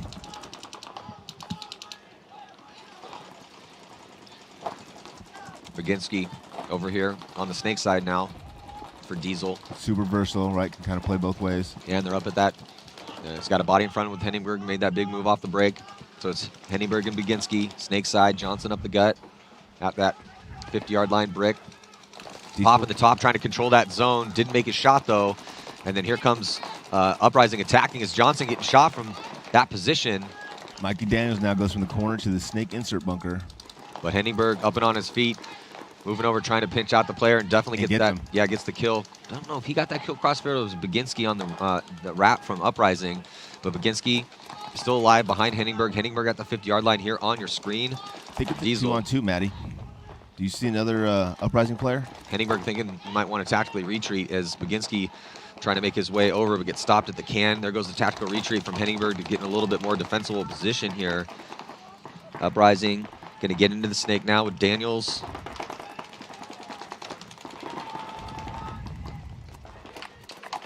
Love Daniels making a great move here. Gets BJ clean. Doesn't trade the body. Doesn't give away his position. Loses his support behind him now. Oh, but Baginski stitches up Mikey. Yeah. Baginski's a little too clever. Oh, Uprising does have 1 player left alive on the Drew. Yeah, on the D out side. Of position there for there. Yeah, for Baginski sure. keeps his head on a swivel and might have caught him too as Uprising. I thought I saw something break off him, and he did. So Baginski here is going to win this. Got 3 kills. Yeah, a 3-pack and won a 1-on-2. Good job. At least a 1-on-2. Might have been a 1-on-3. We have seen some low body craziness out here, but Baginski, you know, keeping Diesel in this match. What a great personal performance for him in a really tough spot. In a point that had devolved into that chaos. Find a way to win, right? Find a way to win. Yeah. Talented young man. Call him the Iceman. And tie ball game there. Does he work in the ice field or? No, he was given the nickname because there's a serial killer who has a similar last name to his, and Mark's got a very calm personality, very analytical, and so I think it was Greg Pauly because of the, and it's not even the same last name, but you know how you get nicknames, right? Yeah, yeah. They just stick.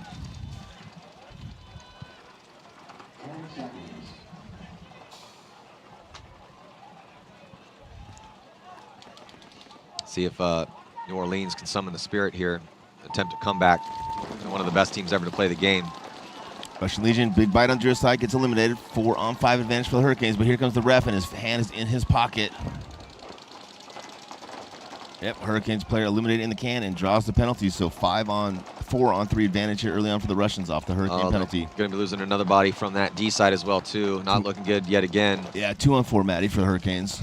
Smith's still alive here, up and over the top. That spot on the right-hand side is going to try to scurry and get into the insert, and he makes it clean, but unfortunately he loses his teammate right beside him, and then he's going to get shot cross field, so that's going to do it, forcing a concession. Russians are dialed in on that point, Matty. Well, they're on the precipice of a potential mercy rule win for Legion or loss for It sucks if you're in the other bracket with the Russians too, because like you got to turn around in 30 seconds. Hey, hustle back! Can I get a minute? Yeah, No, you can't get a minute. That point's already over. It's already over? Oh man! Is everybody else on the field except me? Yeah. Damn if you're Baginski right now, you're like, could have used another minute, bro. Russians. I did see all the killing I had to do in that last point, right? Help a brother out, man. Yeah, they're out there puffed. Like this is ridiculous. So now, this is a good game right here. Yeah, very close. 10 seconds to go before the start of this next point. There's Mark Johnson, BJ Henningberg. See who steps up. 3-3. See if where Henningberg goes off the break. He's been taking a lot of ground sometimes. He's going to go to the Aztec this time, so a little bit of a pocketed up play here. Heavy guns up. Less than 6 minutes left. Uprising player getting a check in the snake corner. Looks like he's alive. No kills yet from that heavy guns up play here for AC Diesel. As Uprising sticking more to attacking up the center. They doubled up the tower. I like that audible for sure. And here on your screen, you can see they've got the wedge and the. They started with both bodies in that the farther back tower, and then now have moved up nicely. Yeah, they got the two center towers crossed up, so they're trying to shut off the tapes from those cross towers. Still slightly better field position here for Diesel because they have Henningberg at the insert bunker snake side. But now Uprising going to get outside D1, and that's actually mirrored up by Diesel. So Diesel's still a little bit better field position right now, even though it's 5-on-5. A little bit better for Uprising in the center, but better from outside contained here for Diesel. Yeah, Mark Johnson's keeping Mikey Daniels contained in that snake corner. Mark's doing putting enough pressure on Mikey. He doesn't feel like he can go. They're trying to keep Diesel out of snake. Mark Johnson releases, going through the middle, gets a little creative there. Yeah, didn't like that lane, so had to stutter stop, get back, but still stayed alive. So you see the three bodies here for Diesel locked up, but then Uprising going to push forward. I like that move. He's doing a better shot now. If they try to track that V, he can shoot both or all three of those guys. As long as they can protect him, he's got the outside Dorito looking in. Ormrod is just pumping paint towards that lane. I don't know if he thinks there's a body in that 40 or because no, he's actually, he's just shooting. You see no more paint blowing up off that side, so he's just shooting right in the lane between outside D2 and that 40-yard line wedge. You might want to just let him go. The gap's big enough. You can catch him in the middle. Yeah, of the gap. sometimes you let off, right, and then just give it a beat, and then he goes and you shoot him. Kind of like lure him into the trap. Yep. Got baiting the fish. Well, Ormrod's already dumped most of his paint, and then here comes the move, and he's going to potentially trade out. But that's just why you have multiple bodies stepped up. And here goes, I think, Grayson Gladstone off to the races yet again. Great move by Grayson again. Well, it was a 1-2 combo. First body went through, and then Grayson came through right afterwards. I think that was Baginski, the first one to go, followed up by Grayson. It definitely punched a hole in Uprising's line, and they just have one body in this back corner bunker, and it's Mikey again. Yep. 3-on-1, Mike? Or 2-on-1? I know he's got two in front of him. I can't see the crossfield. I think that might be it. Yeah, I think it's 2-on-1. Well, at least he's got him stack up in his mirror and in the 50 snake. We saw Ronnie Dizon win a 1-on-2 from the same exact position, but at the time it was Seattle versus Heat, but Johnson did a better job of getting out wide than Thunder did in this situation. So Diesel playing this one a little bit better in this 1-on-2 situation than we saw yesterday from a different squad in the same exact spot. Thunder releasing from the corner. Here comes Horvath. Horvath's hunting. He's going to close it out perfect. That's exactly how you're supposed to do it. Just ran right at that bunker. Yeah, I don't know if maybe Mikey's gun was down or something was going on because he wasn't shooting his gun, wasn't putting anything there. 3 minutes left. Down by 1 point. Good match, man. AC Diesel up by 1. Yeah, good close there at the end. This match isn't quite as close. Yeah, no. This is potential mercy rule here. 6-point mercy rule in effect in the pros. It's 5 in semi-pro and then 4 further down the ranks.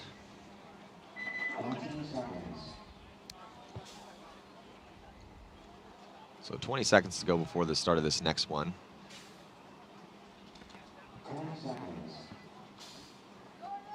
So can the Hurricanes hold off? Looks like Gago's going to be going far snake side. Kirill's in, Karzlov Sergey and Smotrov. Pretty heavy guns up here for the Hurricanes. Yep, they try to catch the guy going up the center, but it doesn't look like they get him. Hurricanes with 2 guys up the gut, 1 outside on the drill side, 5 alive for both teams, Matt. 6:22 to go. Russians losing their first player from Snake Can. Crow Brittany's either begging for a check or trying to get the ref to go check a player. They're going to lose Smotrov, though, first, so it's going to be 4 on 5. Yeah, Krill's trying to get a check on his pack. And Sergey comes off, too. Hurricanes got a chance in this one to put another point on the board and keep their chances of making it to Sunday a little bit more alive. Yep, Russians down to 3 players. Dorito 1, Center Tower, Snake Temple. Hurricanes with only 2 players left alive, but they're both attacking. 1 on the drill side, 1 in the insert bunker. 2 on 2 now. Russians lose a player. 2 on 1 now. Russians lose 2 more players. Hurricanes win this point, Matty. Yeah, Hurricanes. Oh, and they had 2 more bodies left. It was 4 on 2. Yeah, Hurricanes answered here. I mean, this point started 5 on 5. Yep. But they lost Smotrov, and then they lost Sergey, 5 on 3, and then just fell from there. Camp's going to hit that buzzer. And again, with the situation the Hurricanes are in, 1-1 yesterday, but they went a +6 in their first match, and then barely lost to Impact. So they're sitting at 1-1 with a +5. So to have a chance of making Sunday, do not want that mercy rule loss here to even out that spread, having to go into their last game playing Diesel, who looks pretty good right now. Looks like Diesel's trending the right way. Yeah, obviously, they're starting to figure it out. Yeah, so I mean it's going to be tough to get a big win there to keep that spread on the positive side. And to make it to Sunday, you typically need a 2-2 record and as positive on the point spread as possible. That'll gives you a little bit of comfortability there. 2-2 plus 2. Yeah, 2-2 plus 2 plus 3. You're probably going to make it through. If you're sitting around even, if you're in the negative, you're probably going to be watching on Sunday. So that's the situation here for the New Orleans Hurricanes. Next up, man, after this set's going to be Heat and Extreme, Thunder and ML Kings. I think that Heat Extreme match, whichever way it's going to go, going to be super entertaining because there's a little bit of beef between those 2 teams. And you can see here the schedule for the rest of the day. But that Thunder ML Kings match is interesting because both of those teams are sitting at 1-2. So whoever wins that one is going to have a decent chance to potentially make it on. Yep. And so far, games today are not disappointing. Almost as good as yesterday. Yeah, and then Heat went 1-1 yesterday. Extreme sitting at 1-2. There's like 3 or 4 brackets at that for sure. It's great, man. This is great. This is what we want. It's way better now than years ago when it was just, oh, well, Team A is beating up on Team B, and that's just going to be the story out here all day long. And the beatings will continue until the morale increases. Shot of uprising there. Down by 1. Daniels. Need to win this breakout and push down that snake. Daniel's going to be digging out again. Looks like he's been getting the starting nod. And he's going to go all the way to snake off the break for Mikey. Gets in there alive. Diesel knows he's in there. Diesel loses their first attacker or second attacker on snake side and their first. So Diesel loses 2 snake side, Maddie. Big opportunity for Mikey Daniels to go forward. 5 on 2 here.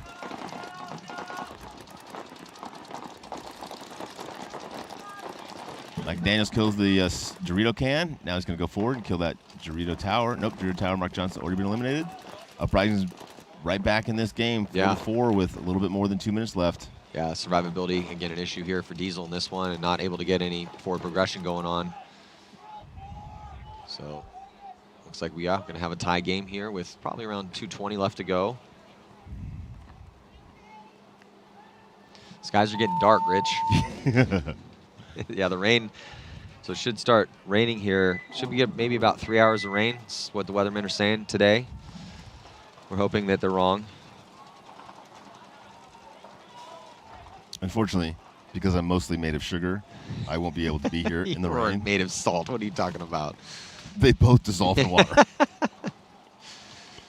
Yeah, that salty veteran, Rich Telford. That salty veteran. Talked to my doctor. All my joints are held together by scar tissue. So he says I'm fine. Oh, that's always good to hear. Yeah, he says you're fine. Thought it was held together by piss and vinegar. No, that wore off. I was hoping that would make the scar tissue just get a little soft and dissolve a little bit. That did not happen. Yeah, it can probably get a little windy too. Yeah, up to 30 miles an hour is what I read last night. Oh, well, yeah, it's great. It's tough to play, and when it's raining and it's windy, it's tough because you can't see and your bunker's blowing around. It's even harder to commentate. Not that. ideal. I'm not going to lie to you. Good breakout for the Hurricanes. Got 2 kills early. 5-on-3 advantage here for Hurricanes. They're communicating well. Hurricanes got a little fire in them now. They lose their first attacker on the trio side. Well, it's been cool to see the Hurricanes reacting when they go down because they've been pretty solid in those situations. Yeah, there's a lot of adults on that team, not a lot of kids, it looked like, and those guys just have more maturity, right? They're not like, we lost a couple points. You're going to lose a couple points. It's no big deal. It's not the end of the world. Nobody has to quit. Nobody has to cry. Nobody has to pout. Russian Legions, although down on bodies, moving forward and getting not getting the kill out of center. Center player repositioning for the Hurricanes. Yeah, no one in the snake right now for either squad. Smotrov is in the position, though, for the Russians to get into the position. Oh, Smotrov gets caught with a snap down the tape. 2 Russians left. Hurricanes are playing much, much better here, although they do drop another body, 3-on-2, and it's Malloy and Sergey. That's a big... and a running referee coming in to check out. Body here in the center. There goes Kirill Peridny. And Krill gets shot going cross. They lose Sergey too, and that is going to do it. Looks like it's Camp running in again. Hit that buzzer. Pate was sprinting it out there for it as well too. Hurricanes looking good, Matty. They are, and well, I mean, they're still losing by quite a bit, but I mean, they're playing against a team that's significantly better at this point than they are. 4-16, now down by 3. If they if they come back and take down Legion, that would be a crazy story because. Legion's notorious for comebacks, and I think it was Impact in Texas a few years ago where they were down 5 and came back and ended up winning with 9 seconds left. But with having this brand new pro team, maybe Legion just sleeping on them a little bit mentally. Hey, we got a huge cushion. Kind of go out playing a little lackadaisical. Start sliding some bodies in the lineup. Uprising Diesel. I think the momentum has gone to Uprising. Yeah, Eaton. There, Ormrod will go up the center. Eaton's been their stud for a couple years on this D side. Aggressive player, big part of the offense for their starting lineup. Creek, also super solid attacker. He's going to have Arnold behind him. Looks like Creek's going to be going snake side. Don't see, I think Creek, so Creek coming in to give Mikey a rest. Also make sure to check out 4 Sundays, see how all the battles went down on the most important day in the sport. World Cup episode, the last episode, episode 4, just dropped right here before this event. And it looks like we might have another year of crazy stories, Rich. Yeehaw. And 2 good games here.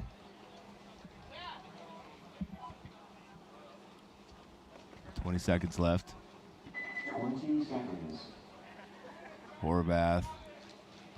Johnson. Henningberg. Probably Ice. Yeah. And I'd spin Gladstone still, too, man. I mean, Grayson's been having a game. Yeah. AC Dallas is over there hand signaling to Greg Pauly. Greg Pauly's hand signaling back to them, so it looks like they're audibling on the box a little bit. Looks like they're going to go heavy center / heavy Doritos. Yeah, Mark Johnson all the way through. They lose their first attacker, Dorito side. Immediately fill that spot. Uprising with 5 alive. 1 body advantage here. Referee is running in, though, on Uprising. Checking the back guy in the can on the Dorito side. Looks like he's okay. There's the pocket shot for Uprising. All 4 guys in that center pocket. Their 5th guy is in the snake insert bunker looking inside. He can shoot across from that snake insert bunker. Oh, and he taking an early walk there. That's going to hurt. Diesel down to just 3 players now. 2 on the Drew side. Mark Johnson in the center. Yeah, and Johnson here on your screen, trying to shut down that D side here. Tied ball game with 1 minute and 34 seconds left to go. Might see yet another overtime point. We've seen quite a few of those here at this event. I think 6 so far. Yeah, I feel like Uprising's in a position to win this point. It's a 5-on-3, Matt. Yeah, just with the position, there's no one on the snake side right now, it looks like, for Diesel still, but yeah. See if Uprising... If Uprising can switch gears and attack, they just lost their center player. I was just going to say, with the position... Oh, and they got a penalty. He did not leave fast enough. Got that penalty. That was a big mental mistake, although Baczynski gets shot at the same time. Here comes Grayson. Grayson wrecking shop again, though. I thought maybe he might steal another one, but Graham Arnold's still alive. Still a body left alive in the center. It's Johnson and Arnold. Johnson. I think it might be a one-on-one here. One-on-one, Matty. Graham Less Arnold, than a minute left. Yeah, Graham Arnold here on the snake side for Diesel. 48 seconds left to go. Somebody can win this one-on-one. They could potentially steal the win for their team. Both these teams need a win. Johnson with the tactical retreat. He gets caught in his chest there. So a beautiful job here by Graham Arnold, who is a little bit of a one-on-one specialist. He lost, I think he lost 2 yesterday, though, but now putting the team on his back in a tie game. Now just 33 seconds left. Uprising needing a win, Diesel needing a win. Us just needing chaos. Yeah. And entertainment. Russian Legion's got to be scratching their head. Hurricanes have come back in this match. Three points. 30 seconds to go before the start of the next point.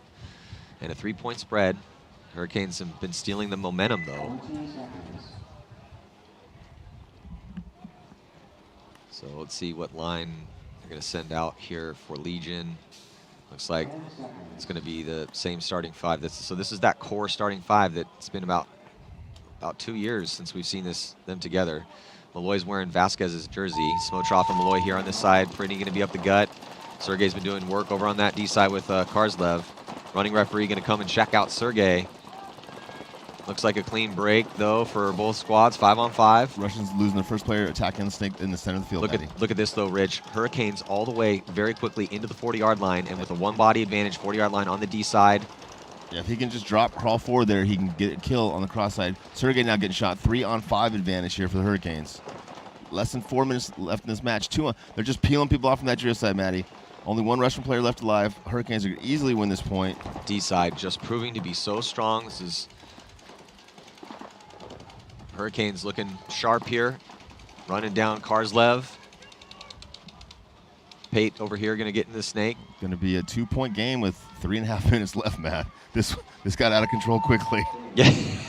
I mean, Legion was 1 point away from a mercy roll win and was not looking good for the Hurricanes at all, but they finally woke up, the coffee kicked in, maybe somebody slapped somebody in the face, and they seemed pretty calm. I don't think that was it, but yeah, I mean, this is just a really good look for the rookie pro squad, the New Orleans Hurricanes. Diesel with a tough job here now. They got to go out and win a quick point against Uprising. They've got to shoot the outside guys, release through the middle. Have seen a 30-second, we've seen multiple 30-second points, but we have seen a situation like this that has prevailed for the team that was down a point. So definitely possible with the speed that Diesel has on their roster. Got a lot of guys with wheels.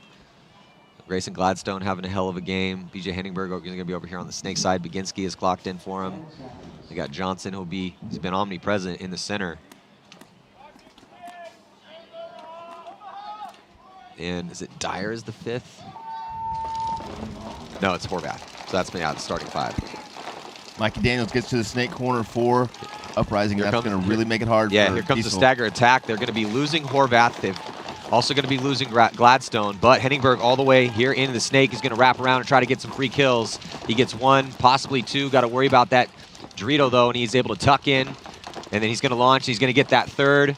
Not able to get the 4th, though. Still, no, actually, no, he didn't get that other kill. So there's still 3 bodies left alive right now for Uprising, trying to hang on to this lead, and I think they're going to be able to take it. So AC Diesel dies on their swords, but Uprising going to take the victory. We should come up with 2 codes for Uprising so that we can kind of talk about what Uprising we're talking about, like the Uprising that's disappointing us or the Uprising that's impressing us.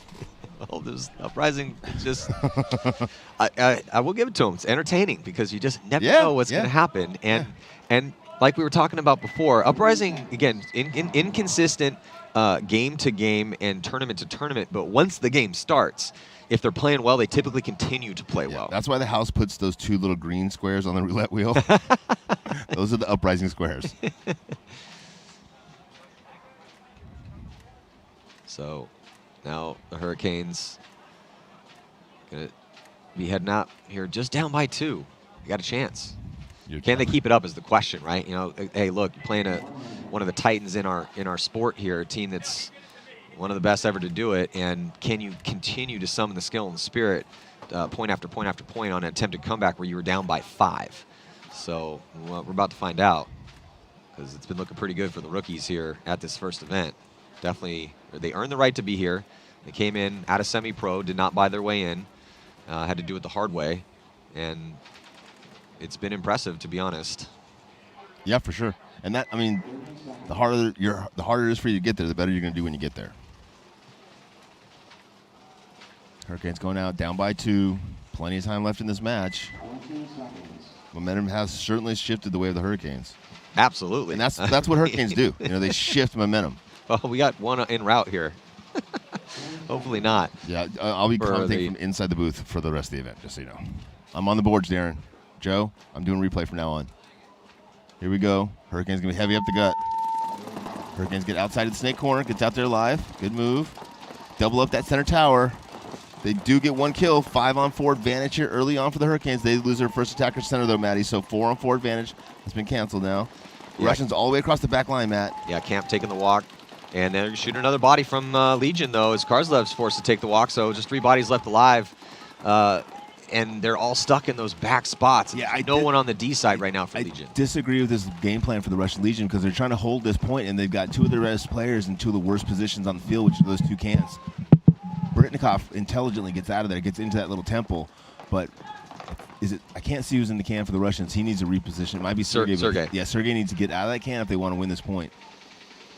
Even as good as he is, that's just too vulnerable. And with if Legion can pull this off and win this point and take about 45 more seconds off, or even 10, it doesn't matter. If Legion wins this point, that's it. Yeah, Malloy gets a kill there.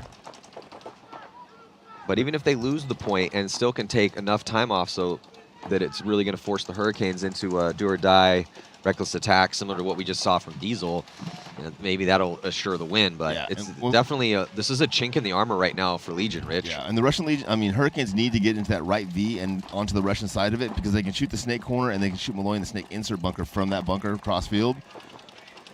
Less than 2 minutes now. They've got to push. Hurricanes have to push to the drill side if they want to win this point. Russian Legion more than happy to just sit here and lock this field down. Hurricane with a move on the drill side. He's got to go 1 more bump, and he's got to get to the Russian side of the field in that big V. Once he can do that, he can shoot at Malloy and Smotrov in the corner. It's very hard for those guys to stay alive from that cross shot, Matt. Yeah.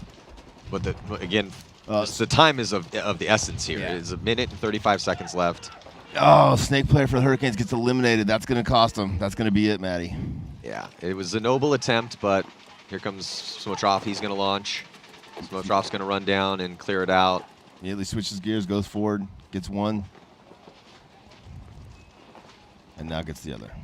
Had to run all the way to the other side. Got a lot of energy. He's got a lot of energy. So they're going to throw the towel in. 1 minute and 12, down by 3. But this is kind of a situation where if I'm the Hurricanes, I might want to just take this loss at 3 points. For sure, yeah. Because they're close, right? Yeah, they should probably spread the field. The Russians aren't going to come. They had a blowout win, so they went +6. Then they lost by 1 to Hurricanes, so 1-1 +5. If they can just keep the spread where it is right now, that's a good call. And I was thinking as that was going down, obviously you got to really give the attempt because they still had a chance to win. Yeah, it looked like they had a chance. They had a chance to win that point. But now they don't have a chance to win this game. So now, they really now don't. margin. Yes, right? now you're playing for margin. Once this ship has sailed on the win, you really have, and we talk about it a lot because every event, you see teams mismanage margin and it costs you your tournament. You end up, instead of having a chance to potentially move on, and sometimes it's a way lower percentage chance if the margin's not as close. But for the Hurricanes, because they had that blowout win, that's a real conversation they need to be having down there. Yeah, because they have to play Diesel next, and with the way the Diesel just played against Uprising, Diesel's looking a lot better today than did yesterday. Diesel's going to be out too. They're sitting at 0-3 now, so they don't have a chance. They have nothing to lose, so they're probably going to play pretty fierce in this next game. And they were flying down those Doritos. So yeah, if you're the Hurricanes, if I'm Coach Mike right now, Mike Bianca, I'm just do not lose this next point, guys. Let's just let the time expire and take this 3-point loss. It still make us look pretty good because if they can go and win this next game against Diesel, they should have no problem making it on, and maybe not even have to play in a wild card round either. To come in, yeah, because the big difference too with not having to play in a wild card round is you immediately launch up in the standings because you're already in the quarterfinals. Yeah, you're already top 8, right? Yeah, so. Good shot of the Russian Legions running out there. Sergey, Karslev, Smotrov, Britnikov. On the breakout again, just 1 minute and 12 seconds left. Hurricanes take the break on snake on the break, lose their attack on the trio side. Russians with 5 alive, Matty. 4 on 5 and much better field position as long as this player is alive. Now Smith's going to be coming off. Russians lose their first player. Diego out of the corner. Malloy now shot as well. Hurricanes taking a big bite snake side. They are not. They could find a way to get this one. It's really going to help their chances of making Sunday. Another Russian getting eliminated, Maddie. Only 2 Russians left, both in the center of the field, but I believe there's only 1 Hurricane. Camp is still alive here in the Snake. They still have a chance because no one's looking at him. Camp's going to come down and get a shot on Krill's pack, and he might have just shot Sergey in a transition. Nope, he wasn't able to do it. Camp thinks that Sergey is dead, and he's going to run right into Sergey's gun. And good job, Hurricanes. Good game, man. Yeah, so Legion is not going to need the spread, so I don't really see Sergey sprinting down. Maybe. I mean, he might as well, right? Just go to get that extra point. They're not going to need it, though, because they're 3-0. Sprinting down there. They're 3-0, and they have pretty big margin already, so they don't need this extra point. Sergey, at this point, I think once he realizes that the coast is clear, he is going to sprint down. He's not going to have enough time to get it. So that is going to do it here. Congratulations to Legion taking the victory and Uprising in a real close one. So Uprising still has a chance. They're sitting at 1-2. Diesel is going to be out at 0-3. Diesel starts to play Hurricanes next. But coming up here, it's going to be Houston Heat taking on New York Extreme. And Houston Heat sitting at 1-1. They need a win to give themselves a decent chance of making it to Sunday. But Thunder and ML Kings both sitting at 1-2. Winner might have a chance to move on. Stick with us. More action coming at you from the 2022 NXL Sunshine State Major, brought to you by Bunker Kings here on GoSports.com. See you in just a little bit.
come in.